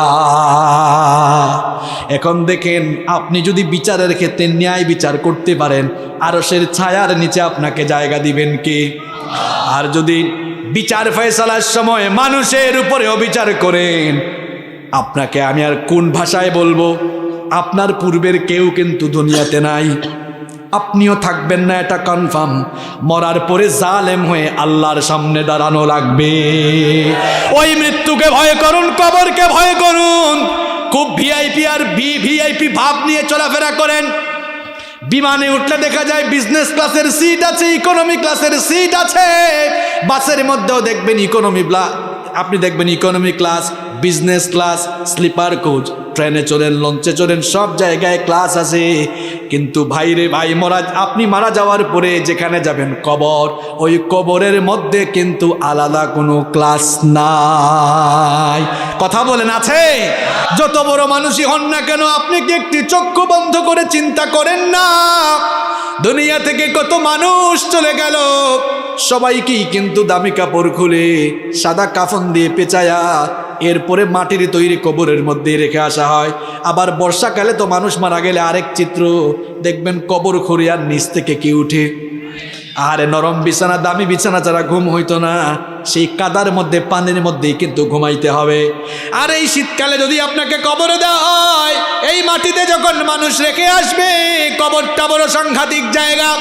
একা থাকবেন, সাথী থাকবে না, বাতি থাকবে না, স্ত্রী নাই, সন্তান নাই, ছেলে মেয়ে নাই, কেউ নাই। যাদেরকে তো আদর দিয়েছেন, মহব্বত করেছেন, তারাই কিন্তু খাটিয়ায় বহন করে কবরে রেখে আসবে। মাঝে মাঝে কেউ মারা গেলে আপনি মাঝে মাঝে কবরে নেমে তারপর লাশ শোয়ায়েন, তাহলে দেখবেন হেদায়েতের নূর হয়তো অন্তরে আসতে পারে। আমি বহু মানুষকে কবরে শোয়াইছি, আর কবরে যখন রাখবেন কলিজাটা কিন্তু মুচুর দিয়ে উঠে। কি সাংঘাতিক জায়গা, ডানে বামে সব দিকে পিঁপড়া পোকামাকড়। কবরে রেখে দেওয়ার পরে যখন উপরে বাঁশের ছাউনি দিয়ে দেয়, তারপরে যখন আস্তে আস্তে মাটি দেওয়া শুরু হয়, কবরের অন্ধকার বাড়তে থাকে না কমতে থাকে। কবরটা কিন্তু বড় সাংঘাতিক জায়গা, ওই কবরকে ভয় করুন। মানুষের উপরে আর অবিচার করবেন না, জুলুম করবেন না। যদি আপনি জুলুম করেন, নবীজি বলেছেন ইত্তাকুজ জুলম, জুলুম থেকে বিরত হও, ফা ইন্নাজ জুলমা যুলুমাতুন ইয়াউমাল কিয়ামাহ। জুলুমের পরিণাম কিন্তু ভয়াবহ অন্ধকার হবে বলেছেন মুহাম্মদ সাল্লাল্লাহু আলাইহি ওয়াসাল্লাম। কবরটা এমনি অন্ধকার, কবরে কিন্তু বাতি নাই, সাথী নাই। এই যে এখন রাতের বেলা যদি সবগুলো লাইট অপারেটর বন্ধ করে দেয়, এই জায়গাটাও কিন্তু অন্ধকার হয়ে যাবে। এই জায়গা কি আর অন্ধকার, কবর হলো তার চাইতে আরো বেশি অন্ধকার। ওই কবরে কোনো বাতি থাকবে না, সাথীও থাকবে না। আপনি যদি মানুষের উপর জুলুম করে যান, কবরটা কিন্তু আর অন্ধকার হয়ে যাবে। কবরটা জাহান্নামের গর্তে পরিণত হয়ে যাবে। মানুষের মধ্যে ন্যায় বিচার করে যান, দেখবেন আপনার এই ন্যায় বিচার, নেক আমল কবরে আলো হয়ে যাবে। কবরটাকে আপনার জন্য জান্নাতের বাগান বানিয়ে দিবেন কে? আসতে বলবেন না, আরেকটু জোরে বলেন কে? এই জন্য আমরা মানুষের উপরে কখনো অবিচার করব, ন্যায়ের পথে চলবো, হক কথা বলবো। হক কথা এখন আমরা অনেক হুজুররাই বলতে পারি না। এক হুজুর চাকরি পাইছে নতুন মসজিদে, ঘটনা কি বলবো। এখন হুজুর খুব সুন্দর নোট করেছে, সুদের বিরুদ্ধে ওয়াজ করবে। সুদের বিরুদ্ধে ওয়াজ শুরু করছে, কিছুক্ষণ পর সভাপতি কাশি দিছে। হুজুর বুঝছে ওয়াজ কিন্তু কমন পড়ে গেছে, এখানে আর সুদের ওয়াজ হবে। শুরু করছে আবার সুদের ওয়াজ বদলাইয়া ঘুষের ওয়াজ। এবার সেক্রেটারি কাশি মারছে। হুজুর বুঝছে এই ওয়াজটাও কিন্তু কমন পড়ছে। এবার ঘুষের ওয়াজ বাদ দিয়া কয় আজকে চাঁদাবাজির ওয়াজ করবো, শুরু করছে চাঁদাবাজির ওয়াজ। কিছুক্ষণ পর ক্যাশিয়ার বলে, এখানেও দেখি উহু উহু শুরু হয়েছে, এরকম কাশি শুরু হয়েছে। হুজুর বলে ওয়া আখির দাওয়ানা আলহামদুলিল্লাহি রাব্বিল। এরকম অনেকে মসজিদ কমিটির লোকের ভয়ে হক কথা বলেন, আছে? আরে ভাই, আপনি যদি কারো ভয়ে হক কথা বলতে না পারেন, ইমামতির মতো ওই সম্মানের জায়গা ছেড়ে দিয়ে আপনি মাটি খেটে ভাত খান, এটা আপনার জন্য সম্মানের হবে। আর রাসূলুল্লাহর মিম্বরে বসেছেন, এখানে আপনি কাউকে পরোয়া করে নয়, হক কথা আপনাকে বলতেই হবে। হকের পক্ষে আপনাকে থাকতে হবে, ন্যায়ের পথে চলবেন, ন্যায় কথা বলবেন, এটাই হচ্ছে নবীজির চরিত্র। কষ্ট হচ্ছে আপনাদের? নাম্বার 5, আমার নবীর 5 নাম্বার চারিত্রিক গুণাবলী বলছি। আমার নবী ছিলেন একজন বিনয়ী মানুষ। তিনি কষ্ট পেয়েছেন কিন্তু জীবনে কাউকে কষ্ট দেন, দুঃখ পেয়েছেন কিন্তু কাউকে কখনো দুঃখ দেন। মানুষের সঙ্গে সুন্দর ভাষায় কথা বলতেন, সুন্দর আচরণ করতেন। এখন আমরা দেখা যায় কর্কশ ভাষায় মানুষের সঙ্গে কথা বলি, আঘাত দিয়ে কথা বলি, প্রতিবেশীর হক আমরা নষ্ট করি। নবীজি প্রতিবেশীর কাছ থেকে কষ্ট পেয়েছেন কিন্তু প্রতিবেশীকে কষ্ট দেন। আমরা এখন প্রতিবেশীর কথা বাদ দিলাম, আমরা সন্তান হয়ে নিজের মা বাবার উপরে অনেক সময় জুলুম করে বসি। অথচ আমার নবীর চরিত্রটা কেমন ছিল শুনেন। নবীজি তো জন্মের আগেই বাবা হারিয়েছেন, 6 বছর বয়সে মাকেও হারিয়ে ফেলেছেন। নবীজির দুধমা হালিমাতুস সাদিয়ার প্রতি নবীজির কত সম্মান ছিল শুনেন। নবীজি একবার সাহাবীদের সঙ্গে এক জায়গায় মাংস বন্টন করছেন, ঠিক সেই সময় একজন বৃদ্ধা মহিলা নবীজির দিকে আসতেছেন দেখে নবীজি ওই মহিলাকে রিসিভ করার জন্য এগিয়ে গেলেন। ওই মহিলা বসার জন্য এবার নবীজি তার শাল, তার চাদর মোবারক খুলে বিছিয়ে দিলেন। এই কাণ্ড দেখে সাহাবারা অবাক হয়ে গেলেন। এ কোন ব্যক্তি আসলো যার জন্য নবীজি নিজে তার চাদর মোবারক বিছায়া দিলেন। নবীজি কথোপকথন শেষ করে আসার পর সাহাবীরা জানতে চাইলেন, ওগো আল্লাহর নবী, বুঝলাম না কার সম্মানে নবীজি এগিয়ে গেলেন, আবার কার সম্মানে নবীজি তার চাদর মোবারক বসার জন্য বিছিয়ে দিলেন। নবীজি বললেন, সাহাবীরা যার জন্য এগিয়ে গেলাম আর যার জন্য চাদর বিছিয়ে দিলাম সে দুনিয়ার সাধারণ কোনো মানুষ নয়। আমি তো দুনিয়াতে আসার পরে আমার মায়ের কোলে কাকে চড়ে বড় হওয়ার কিসমত বেশি দিন হয় নাই। যেই মহিলার কোলে কাকে চড়ে আর যেই মহিলার দুধ পান করে আমি বেড়ে উঠেছি, ইনি হচ্ছেন আমার দুধমা হালিমাতুস সাদিয়া। সুবহানাল্লাহ। তো নবীজি তার দুধ মায়ের সাথে এমন সম্মানজনক আচরণ করেছেন, আর আপনি আপনার আপন মায়ের খোঁজ খবর নেন না। ছোট্টবেলার সেই কাহিনী ভুলে গিয়েছেন আপনি। আপনার যখন সামান্য একটু জ্বর হতো, আপনার মা আপনার বাবাকে জানাতো আপনার ছেলের জ্বর হয়েছে, তাড়াতাড়ি হসপিটালে নিয়ে যান। আরে আপনার বাবা টাকা পয়সা না থাকলেও মানুষের কাছ থেকে ধার করে এনে আপনার চিকিৎসা কিন্তু ঠিক মতো করিয়েছে। আপনি এই অবস্থা ভুলে গিয়েছেন। আজ আপনার বাবা বুড়া মানুষ, অসুস্থ অবস্থায় বিছানায় পড়ে আছে, আপনি ঠিক মতো চিকিৎসা করান না। আপনার মা বুড়ি মানুষ, অসুস্থ, চিকিৎসা করান না। ছোটবেলার সব কথা আপনি ভুলে গিয়েছেন, এমন মুখ খারাপ হয়েছেন। নবীজি বলেছেন মা বাবার সঙ্গে খেদমত, মা বাবার সঙ্গে উত্তম আচরণ করো, তাদের খেদমত করো। মা বাবার সন্তুষ্টিতে আল্লাহ সন্তুষ্ট, মা বাবার অসন্তুষ্টিতে অসন্তুষ্ট কে? নবীজি বলেছেন হুমা জান্নাতুকা হুমা নারুকা, এই মা বাবা তোমার জন্য জান্নাত, আবার মা বাবা তোমার জন্য জাহান্নাম। খবরদার আমার যুবক ভাইরা, মা বাবাকে কখনো কষ্ট দিও না। রাগ করে গলা মোটা করে ঝিরকি দিয়ে কথা বলো না, বরং আল্লাহ বলছেন ওয়াকুল লাহুমা কওলান কারীমা, তোমার মা বাবার সাথে সম্মানজনক ভাষায়, ভদ্র ভাষায়, বিনয়ের সঙ্গে কথা বলো।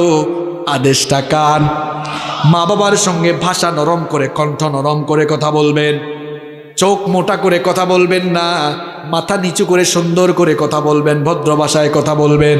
মা বাবার খেদমত করেন, রাতের বেলা বাবার মাথাটা টিপে দেন, বাবার মাথা টিপে টিপে তাকে ঘুম পাড়ান। এই বাবা এই মা কিন্তু ছোটবেলায় আপনার মাথায় হাত বোলায় বোলায় ঘুম পাড়িয়েছে। এখন বাবা বৃদ্ধ মানুষ, বুড়া মানুষ, হাত পাটা একটু টিপে দেন, মাথা টিপে দেন, ঘুম পাড়ান। মা বাবার কাপড় চোপড়গুলো মাঝে মাঝে ধুয়ে দেন, মাঝে মাঝে কেন পারলে রেগুলার ধুয়ে দেন। ছোটবেলা আপনার বাবা আর মায়ের কোলে আপনি কত প্রস্তাব পায়খানা করেছেন, কোনোদিন রাগ করছেন? তাই এখন আপনি মা বাবা বুড়া হয়ে গিয়েছেন, তাদের কাপড় ধুয়ে দেন। এই যে এখন বাজার থেকে আসতেছেন, শীতের দিনে বাজারে কমলা আছে, কমলা কিনে আনেন, কমলা কিনে এনে ছিলে ছিলে মা বাবার পাশে বসে আদর করে করে খাওয়ায় দেন। দেখবেন মা বাবা খুশি হয়ে যদি একটা মুচকি হাসি দেয় রে ভাই, আল্লাহর আরশ আপনার উপর খুশি হয়ে যাবে। মা বাবার খেদমত করুন, মা বাবার খেদমত করুন। ঘরের ভেতরে জান্নাত রেখে অন্য জায়গায় জান্নাত তালাশে যাওয়া লাগবে না। নবীজি বলেছেন তোমার মায়ের পায়ের তলায় আমি তোমার জন্য জান্নাত রেখেছি। সুবহানাল্লাহ। মা বাবা হলো, যুবক ভাইরা শোনো, মা বাবা হলো তোমার জন্য সবচেয়ে বড় পীর। এর চাইতে বড় পীর তোমার জন্য আর নাই। তুমি যে পিসাবের কাছে মুরিদ হইছ, ওই পিসাবের দোয়া তোমার জন্য কবুল হইতেও পারে, নাও হইতে পারে, 50-50। কিন্তু তিনজন দোয়া করলে আল্লাহ ফিরাইয়া দেন না। এক নাম্বার হচ্ছে মুসাফির, মুসাফিরের দোয়া ফিরাইয়া দেন না কে? দুই নাম্বার হচ্ছে মজলুম, মজলুমের দোয়াও ফিরাইয়া দেন না কে? 3 নাম্বার মা বাপরে খুশি করেন। মা বাপ যদি খুশি হয়ে একটা দিন হাত তুলে দেয়, দুনিয়া আখিরাত আপনার উজালা হয়ে যাবে। সন্তানের জন্য মা বাপ যখন আল্লাহর কাছে হাত তুলে, ওই হাত আল্লাহ খালি হাতে ফিরাইয়া দেন না। দুনিয়ায় সম্মান চান, আখিরাতে নাজাত চান, মা বাবার খেদমত করেন, মা বাবার খেদমত করেন, মা বাবার খেদমত করেন। তাদের চেয়ে বড় অলি আপনার জন্য আর কেউ নাই, ঠিক কি না? নাম্বার 6, নবীজি ছিলেন একজন আদর্শবান স্বামী। আমরাও বিয়ে করে অনেকে স্বামী হয়ে গেছি। যারা বিয়ে করে নাই তারা তো এখনো মিসকিন আছো। তবে বিয়ের আগেই তোমাদের জন্য কথাগুলো আরো বেশি কার্যকরী হবে, কারণ জেনে ফেললে মানতে অসুবিধা হয় কম না বেশি? মানতে অসুবিধা হয় বেশি না? আপনাদের জোশ চলে গেছে তাই না? আমিও শেষ দিকে আসছি। বলেন তো, জেনে ফেললে মানতে সুবিধা হয় কম না বেশি? তো আগে ভাগেই জানি ফেলি। যুবকরা আবার শোনার, যারা বিয়ে করে ফেলছেন তারাও শোনেন। আমার নবী কেমন আদর্শবান স্বামী ছিলেন। আমরা অনেকেই নিজের বিবির সাথে, স্ত্রীর সাথে দুর্ব্যবহার করি, আসে না নাই? আরে বাপ রে বাপ, বিয়ের পরে ভাবখানা এমন যেন সে নবাব জাদা নসরুল্লাহ, আর বউকে বানাইছে দাসী। সারাদিন ঘরের বাইরে ছিল, ঘরে এসে দেখেছে বউ এখনো খাবার বানায় নাই। মাথা নরম না গরম? তো গরম হওয়া তো নবীর সুন্নত না, আপনার যে গরম হয়। আম্মা জানা আয়েশা রাদিয়াল্লাহু আনহা বলেছেন, নবীজি সারাদিন ঘরের বাহির থেকে ফিরে ঘরের মধ্যে ঢুকেছেন, যদি দেখতেন এখনো রান্না বান্না খাবার দাবার প্রস্তুত হয় নাই, নবীজি রাগ করতেন না, বরং বলতেন, আয়েশা গো আমাকেও রান্না করে নিয়ে যাও, আমি রান্না বান্নার কাজে আজ তোমাদেরকে সহযোগিতা করব। কোনোদিন ভাবিকে বলছেন চলো আজকে আমি একটু পেঁয়াজ কেটে দেই, তোমাকে একটু আলু কেটে দেই, বলছেন কোনোদিন? বলবেন কেমনে? আপনার জীবনটা তো দাম্পত্য জীবন তেনা তেনা হয়ে গেছে, সুখ নাই, শান্তি নাই, কারণ আপনার দাম্পত্য জীবনে রোমান্স নাই। আর রোমান্স আপনি যার কাছ থেকে শিখবেন তার জীবনই তো আপনি পড়েন নাই। মনে রাখবেন, মানতে গেলে জানতে হয়, জানতে গেলে পড়তে হয়। আমাদের বেশিরভাগ মুসলমান ভাই বোনরা নবীজির জীবনীটা একবারও পড়ে নাই, এরকম আছে না নাই? তো সে তো পড়ে নাই, জানবে কেমনে? না জানলে সে মানবে কেমনে? আমার আপনার নবীর দাম্পত্য জীবন কত চমৎকার ছিল শুনেন।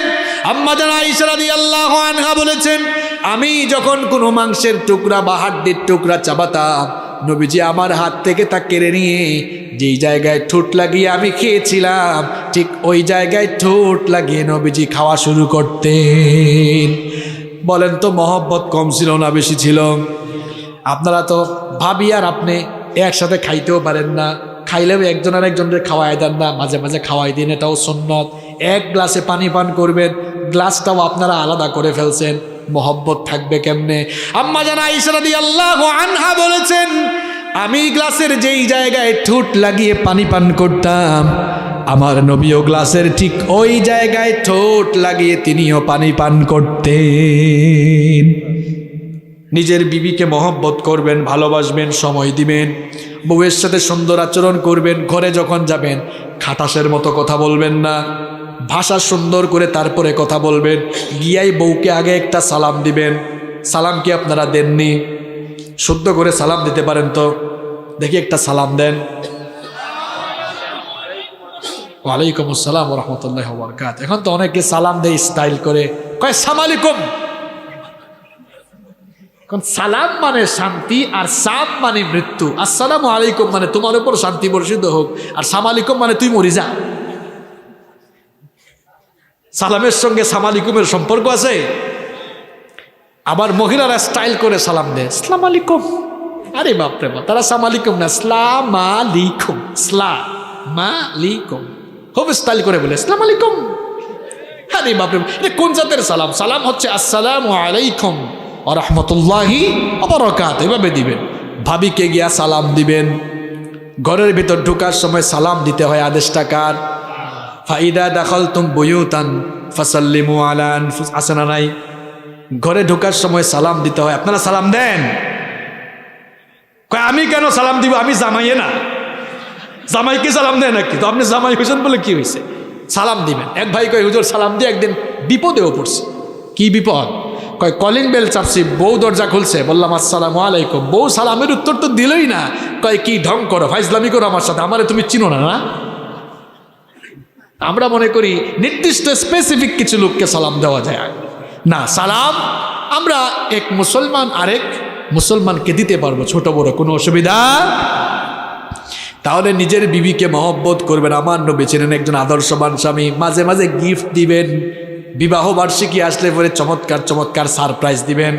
পারবেন তো ইনশাল্লাহ? এরপরে আসেন নাম্বার 7, 7 নাম্বার, আমার নবী ছিলেন একজন আদর্শবান পিতা, আদর্শবান বাবা। নবীজি নবুয়ত আর রিসালাতের এত ভারী বোঝা, এত ভারী দায়িত্ব পালন করার পরেও কখনো তার সন্তানদের খোঁজ খবর রাখতে তিনি দ্বিধাবোধ করেন নাই। সন্তানদের খোঁজ খবর রেখেছেন, কে কি করছে না করছে সব খোঁজ খবর রাখতেন। দ্বীনের পথে এগিয়ে দেওয়ার জন্য তিনি সবসময় তাদেরকে নসিহত করছেন।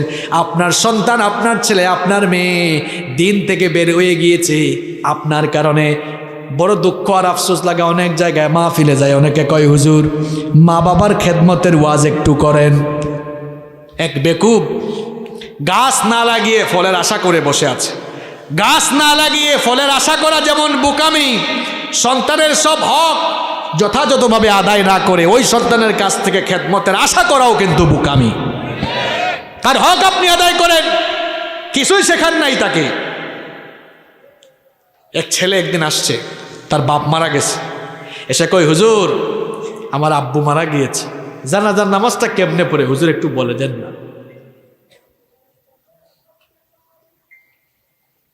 চিন্তা করছেন, তার বাবা মারা গিয়েছে, ছেলে এসে বলতেছে হুজুরকে, হুজুর আমার আব্বু তো মারা গিয়েছে, জানাজার নামাজটা কেমনে পড়ে। কি সন্তান আপনি রেখে গেলেন, এটা কেমন বাবা আপনি, কেমন জালেম পিতা আপনি। সন্তানকে নামাজি তো বানাইলেন না, নামাজের কায়দা কানুন শেখান নাই। কি আমি কি কথা বানায় বলি না, এগুলো সমাজে আছে, আমাদের কাছে এরা আছে। তো হুজুর কেমনে পড়বে। নিজের সন্তানকে দিনই শিক্ষা দিন, অওয়া ক খ এ বি সি ডি শিখায়েন, পরে আলিফ বা তা থা তারে শেখায়েন আগে, এরে নামাজি বানান। সবাইকে আলেম বানাইতে হবে কথাটা এমন নয়। আপনার ছেলেকে সায়েন্সে, মেয়েকে সায়েন্সে, আর্টস, আপনি কমার্সে পড়ান, এ লেভেলে অ লেভেলে পড়ান, অসুবিধা নাই। সিস্টেমটা মেনটেন করেন, আগে কোরআন শেখান, তাইলে এটা আর কুসন্তান হবে না, অমানুষ হবে না, অসভ্য হবে না। অন্তত সবাই সবার সন্তানগুলোকে জানাজার নামাজে ইমামতির যোগ্যতা সম্পন্ন বানান। জানাজার নামাজে ইমামতির জন্য কি বড় আলেম হওয়া লাগে? আপনার ছেলে যদি নামাজ বিশুদ্ধ করে আদায় করার নিয়ম জানে, তেলাওয়াত যদি সহি থাকে, আপনি মারা যাওয়ার পর আপনার ছেলে আপনার জানাজায় ইমামতির জন্য বেস্ট। এটা গুডও না, বেটারও না, কি বলছি, বেস্ট, উত্তম। কেন উত্তম? আপনি মারা গেলেন, হয়তো আপনাদের মসজিদের ইমাম সাহেব ভালো আলেম, বড় আলেম, কিন্তু তিনি জানাজার নামাজ ইমামতির সময় ওনার ভেতর যে আবেগ আবেগ থাকবে, আপনার ছেলের ভেতরে কি সেই আবেগ থাকবে? নো। দেখেন, আমি যখন আলিম পরীক্ষা দেওয়ার পরে আমার বাবা মারা গেলেন, আমার বাবার জানাজায় আমি নিজেই ইমামতি করলাম। তো আমার বাবার জানাজায় আমি যখন ইমামতি করলাম, চক্ষু থেকে তো পানি পড়লই, প্রত্যেকটা তাকবীরের সময় কলিজাটা মোচড় দিয়ে উঠলো। অন্য কোনো হুজুর হইলে এটা হইতো?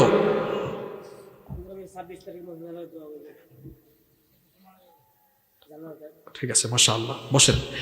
এখন বলেন তো, আপনার ছেলে আপনার জানাজায় ইমামতি করলে, আপনার জানাজায় ইমামতি করলে যে ফিলিংস, আবেগ কাজ করবে, অন্য হুজুর থাকলে করবে? আমার বাবারা প্লিজ নিজের সন্তানগুলোকে নামাজি বানিয়ে যান। আপনারা সন্তানের কাছ থেকে খেদমতের আশা আপনারা ঠিকই করেন, কিন্তু তার হক তো আপনি আদায় করেন না। তার হক আদায় করেন, তাকে দিন শেখান, দিন শেখান, দিন শিখান, দিনই শিক্ষায় শিক্ষিত করুন, নামাজি বানান। আপনার সন্তানের জন্য আমরা ওয়াজ করা লাগবে না, সে এমনি আপনার খেদমত করবে। তার হক আপনি আদায় করবেন না, আপনার সাথে অসভ্য আচরণ করবে, এমনকি আপনাকে ঘর থেকে বের করে ওল্ড হোম, বৃদ্ধাশ্রমে পর্যন্ত রেখে আসারও সম্ভাবনা আছে। এজন্য একজন আদর্শবান পিতা হন। নিজের ছেলে মেয়ে কি করে, কোথায় যায়, কি পড়ে, সব দিকে খেয়াল রাখুন, দিনী শিক্ষায় শিক্ষিত করুন, তাদেরকে নামাজি বানান। আল্লাহ যেন তৌফিক দেন, বলেন আমিন। 8 নম্বর, আমার নবী ছিলেন একজন আদর্শবান দাদা, আদর্শবান নানা। আপনারা অনেকে এখানে দাদা হয়ে গেছেন, নানা হয়ে গিয়েছেন। দেখেন, আমার নবী তার 2 নাতি কলিজার টুকরা হাসান এবং হোসাইনকে এত মহব্বত করতেন। একজনকে ডান কাঁধে আরেকজনকে বাম কাঁধে নিয়ে নবীজি একবার ঘর থেকে বের হলেন, একবার হাসানকে চুমু দেন, আরেকবার হোসেনকে চুমু দেন। এক সাহাবী দেখে বললেন, নবী গো, এই 2 নাতিকে আপনি কি খুব বেশি মহব্বত করেন নাকি? নবীজি বললেন, মান আহাব্বাহুমা ফামান আহাব্বানি ওমান আবগাদাহুমা ফাকাদ আবগাদানি। যে আমার এই 2 নাতিকে ভালোবাসলো, সে যেন আমি নবীকে ভালোবাসলো। যে আমার এই 2 নাতিকে আঘাত করলো, সে যেন আমি নবীর কলিজায় আঘাত দিল। নবীজি তার 2 নাতিদেরকে নিয়ে মসজিদে আসছেন। আপনারা যারা নানা হয়েছেন, দাদা হয়েছেন, নাতিদেরকে নিয়ে মসজিদে আইসেন। বাপ যারা হয়েছেন, আপনারাও 7 বছরের উপরে ছেলেরা চলে গেলে মসজিদে নিয়ে আইসেন। দেখেন, আমার নবী, আপনারা তো অনেক সময় বাচ্চাদেরকে মসজিদে দেখলে আপনারা রাগ করেন।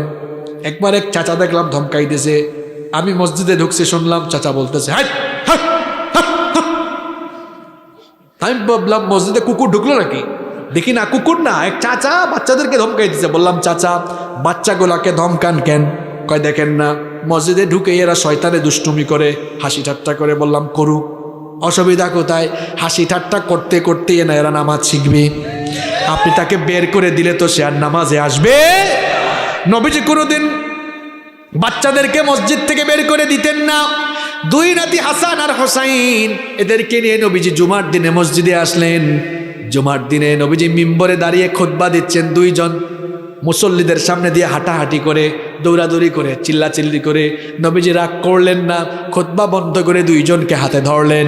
আবার মিম্বরে এসে দুইজনকে ধরে জুমার খুতবা চালিয়ে গেলেন। ধমকাইছেন নাকি?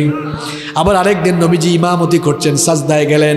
নবীজির নাতি হুসাইন নবীজির পিঠের উপর উঠলেন আর নবীজির মাথার চুল ধরে ধরে টানলেন আর বললেন, আমি এখন ঘোড়ার উপর উঠছি। কিসের উপর? নবীজি মনে মনে চিন্তা করলেন, এক্ষুনি যদি মাথা সাজদা থেকে উঠায় ফেলি, আমার নাতি আমার পিঠের উপর থেকে পড়ে যাবে, হয়তো সে একটু কষ্ট পাবে। এজন্য নবীজি ভাবলেন, আমার নাতির কষ্ট না হোক, আমার নাতি আরো আরাম করে খেলুক। এই জন্য নবীজি সাজদা আরো লম্বা করে দিলেন। তাহলে বলেন তো, বাচ্চাদেরকে মসজিদে আসার সুযোগ করে দেওয়ার দরকার কম না বেশি? যত বেশি তারা মসজিদে আসবে তত তারা নামাজি হবে, মসজিদমুখী হবে, ঠিক কিনা? এরপরে দেখেন ৯ নম্বর, আমার নবী ছিলেন একজন আদর্শবান রাজনৈতিক নেতা। এখানে যত রাজনৈতিক ব্যক্তিত্ব এসেছেন, আপনাদের উদ্দেশ্যে কথাগুলো বলি, আপনারা মানলে মানেন, না মানলে নাই, আমার আপত্তি নাই। বুঝলে বুঝভাতা, না বুঝলে তেজভাতা। মনে রাখবেন, নবীর জীবনে কিন্তু কোনো কিছু বাদ। আমার নবী যদি রাজনীতির বাইরে থাকতেন, আপনারা কোন দিকে কমন সেন্স খাটাইয়া 10 বছর মদিনা রাষ্ট্রের প্রেসিডেন্ট তিনি ছিলেন কেমনে? মদিনা রাষ্ট্র, একটা রাষ্ট্র চালাইতে হইলে তো আইন লাগে, লাগে কি লাগে না? একটা রাষ্ট্র চালাইতে গেলে সংবিধান লাগে। নবীজির সংবিধানের নাম ছিল, আরো জোরে, কারণ আপনি রাজনীতি করতেই পারেন, কোরআনের বাইরে রাজনীতি করেন, অসুবিধা নাই। আমি আপনাকে গালিও দিব না, বকাও দিব না। আমি জাস্ট একটা প্রশ্ন করে এই পয়েন্ট থেকে সরব, কবরের মধ্যে রাখার সময় মানুষকে আমরা কি বলি? বিসমিল্লাহি। এই তো জায়গা মতো আসছেন। অর্থ কি বিসমিল্লাহ? আল্লাহর কথা কন না কেন? আল্লাহর নামে, ওয়া আলা মিল্লাতি রাসূলিল্লাহ, রাসূলের দলে উঠায় দিলাম। কিও কারে আপনি কার দলে উঠান? হে কি সারা জীবন রাসূলের দল করছে নাকি? কইবেন হুজুর, রাসূলের দল পৃথিবীতে আছে নাকি? রাসূলের দল পৃথিবীতে একটাই, সেটা হলো ইসলাম। ইসলাম ওয়ালা লোকেরা কোরআন ছাড়া অন্য দিকে যাবে? আপনি যদি জীবন যৌবন কোরআনের বিরুদ্ধে কাটান, নবীজি বলবেন, যেই লোকটার জীবন যৌবন আমার কোনো কাজে লাগলো না, কোরআনের কাজে লাগলো না, তার মরা লাশ নিয়ে এখন আর আমি কি করতাম? এই জন্য মরার পরে যদি রাসূলুল্লাহর দলে যেতে চান, নবীজির সুপারিশ চান, যতদিন বাঁচবেন ততদিন কোরআনের দলে থাকা লাগবে। এই জন্য বলছি, বুঝলে বুঝভাতা, না বুঝলে তেজভাতা। থাকলে থাকেন, না থাকলে থাকলে লাভ আপনার, না থাকলে লস। ইসলাম আপনার কাছে দায়বদ্ধ না, কোরআন আপনার কাছে দায়বদ্ধ না। কি মায়ার ভাষায়, মহব্বতের ভাষায়, আদরের ভাষায় আপনারে বুঝাই, তারপরেও না বুঝলে আমি কি করতাম? ইসলাম আর কোরআন আপনার কাছে দায়বদ্ধ না। আপনি ইসলাম না মানলে, কোরআন না মানলে ইসলামের কিছু আসে যায় না, কোরআনের কিছু আসে যায় না, আল্লাহরও কিছু আসে যায়। মানলে আপনার লাভ, না মানলে আপনার। এজন্য বলেছি, ইসলাম আর কোরআন আপনার কাছে দায়বদ্ধ নয়, বরং আপনি নিজেই ইসলাম আর কোরআনের কাছে দায়বদ্ধ। আর কেমনে বুঝাইতাম আপনারে? বুঝলে ভালো, আল্লাহ যেন আমাদেরকে হেদায়াত দেয়। খুব কষ্ট হচ্ছে আপনাদের, আমিও শেষ পয়েন্টে চলে আসছি। নবীজির 10 নম্বর চারিত্রিক গুণাবলী বলছি। আমার নবী ছিলেন একজন আদর্শবান রাষ্ট্রনেতা। খুব ভালো করে শুনুন, কেমন নেতা তিনি ছিলেন। মানুষের নেতৃত্ব যখন দিলেন, আহারে কি চমৎকার গুণাবলী তার মধ্যে বিদ্যমান। আমার নবী মদিনা রাষ্ট্রের প্রেসিডেন্ট। তখন মদিনা রাষ্ট্রের প্রেসিডেন্ট, চিন্তা করেছেন, একটা এলাকার প্রেসিডেন্ট, একটা দেশের প্রেসিডেন্ট। ওমর রাদিয়াল্লাহু আনহু, শেষ গল্প বলতেছি শুনেন। ওমর রাদিয়াল্লাহু আনহু নবীজির খেদমতে গেলেন। নবীজি তখন দড়ি দিয়া বুনানো একটা খাটিয়ার মধ্যে, পিঠের নিচে কোনো ল্যাপ নাই, তোশক নাই, কম্বল নাই, মাথার নিচে হাত মুবারক রেখে এই দড়ির উপরেই নবীজি শুয়ে আছেন। ওমর রাদিয়াল্লাহু আনহুকে দেখে নবীজি উঠে বসলেন। ওমর রাদিয়াল্লাহু আনহু লক্ষ্য করলেন নবীজির পিঠের মধ্যে দড়িগুলোর দাগ বসে গিয়েছে।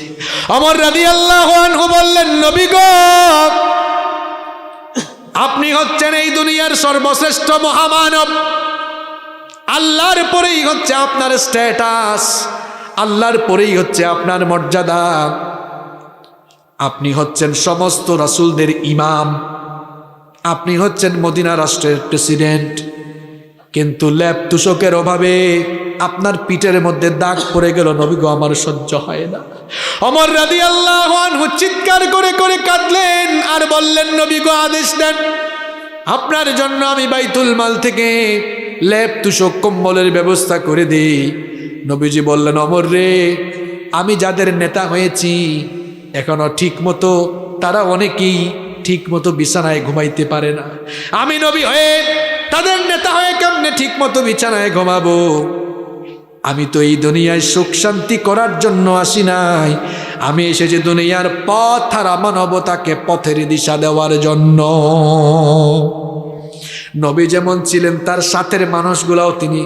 সাথের মানুষগুলাকেও তিনি এরকম করে তৈরি করে গিয়েছিলেন। সর্বশেষ একটি ঘটনা বলবো, শোনার ধৈর্য আছে আপনাদের? ওমর রাদিয়াল্লাহু আনহু তিনি কি ছোটখাটো কোনো সমাজের শাসনকর্তা নাকি অর্ধ পৃথিবীর শাসনকর্তা?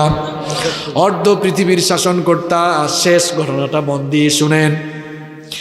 তিনি রাতের বেলা মোমবাতির আলো জ্বালিয়ে ঘরের মধ্যে কাজ করছেন। সেই সময় কি এমন ইলেকট্রিক্যাল লাইট ছিল নাকি? রাতের বেলা মোমবাতি জ্বালিয়ে কাজ করছেন। এমন সময় তার কিছু রিলেটিভ, তার কিছু আত্মীয় স্বজন তার সঙ্গে দেখা করতে আসলেন। দরজায় এসে নক করলেন। ওমর রাদিয়াল্লাহু আনহু থামিয়ে দিলেন, বললেন, থামো। দরজা এদেরকে আটকে দিয়ে তার সামনে থাকা মোমবাতির আগুন ফু দিয়ে নিভায়া দিলেন। নতুন আরেকটি মোমবাতিতে আগুন জ্বালালেন। এরপরে বললেন, এবার ভেতরে আসো। এরা ভেতরে এসে জিজ্ঞেস করলো, আমিরুল মুমিনিন, আপনার সামনেই তো একটি মোমবাতিতে আগুন জ্বালানো ছিল, সেটা ফু দিয়ে বন্ধ করে দিয়ে কি কারণে নতুন আরেকটি মোমবাতিতে আগুন জ্বালালেন? ওমর রাদিয়াল্লাহু আনহুর জবাবটা শুনেন। তিনি বললেন, তোমরা আসার আগ পর্যন্ত আমি রাষ্ট্রের টাকায়, জনগণের টাকায় কেনা মোমবাতির আলো জ্বালিয়ে জনগণের জন্য, রাষ্ট্রের কল্যাণে কাজ করছিলাম। তোমরা যখন আসলে চিন্তা করলাম তোমরা আমার আত্মীয় স্বজন, হয়তো ব্যক্তিগত কথা বলার জন্য এসেছো। মনে মনে ভাবলাম, রাষ্ট্রের টাকায়, জনগণের টাকায় কেনা মোমবাতির আগুন জ্বালিয়ে আমি যদি তোমাদের সঙ্গে ব্যক্তিগত কথা বলি, রাষ্ট্রের সঙ্গে বেঈমানি হবে, জনগণের আমানতের খেয়ানত হবে, আল্লাহর কাছে জবাব দেওয়া লাগবে। এই ভয়ে রাষ্ট্রের টাকায় কেনা মোমবাতির আগুন ফু দিয়ে নিভিয়ে দিয়ে নিজের টাকায় কেনা মোমবাতির আগুন জ্বালিয়ে তোমাদের সঙ্গে কথা বলছি। বলেন তো, আমরা যদি রাজনীতির ক্ষেত্রে, নেতৃত্বের ক্ষেত্রে এমন আদর্শ গ্রহণ করতে পারতাম, বলেন তো আমাদের সমাজটা, আমাদের দেশটা এগিয়ে যেত না পিছিয়ে যেত?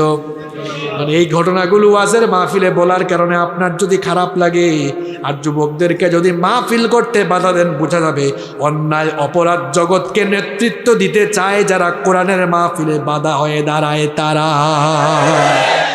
সাফ সাফ কথা, আপনি যেই হন না কেন, কোরআন মানলে, ইসলাম মানলে লাভটা কিন্তু আপনার, ইজ্জত বাড়বে আপনার, সম্মান বাড়বে আপনার, আবার কিয়ামতের দিন আপনাকে নাজাত দিবেন কি? দেখেন, আজকে 10টা চারিত্রিক গুণাবলীর কথা বললাম। এগুলো যদি আমরা সবাই মানতে পারি, আমাদের ব্যক্তি জীবন, পরিবার জীবন, সমাজ জীবন, আমাদের দেশ আগাবে না পিছাবে? সুন্দর হবে না অসুন্দর হবে? তাহলে এই 10টা চারিত্রিক গুণাবলী আমরা আমাদের মধ্যে অর্জন করতে পারবো তো? ইনশাআল্লাহ। আল্লাহ তৌফিক দান করেন। আল্লাহ যেন যে 10টি চারিত্রিক গুণাবলীর কথা বললাম, প্রত্যেকটি আমাদের মধ্যে ডেভেলপ করার, প্রত্যেকটি গুণ অর্জন করে জীবন পরিচালনা করার তৌফিক যেন আল্লাহ আমাদেরকে দান করেন। সবাই বলেন আমিন।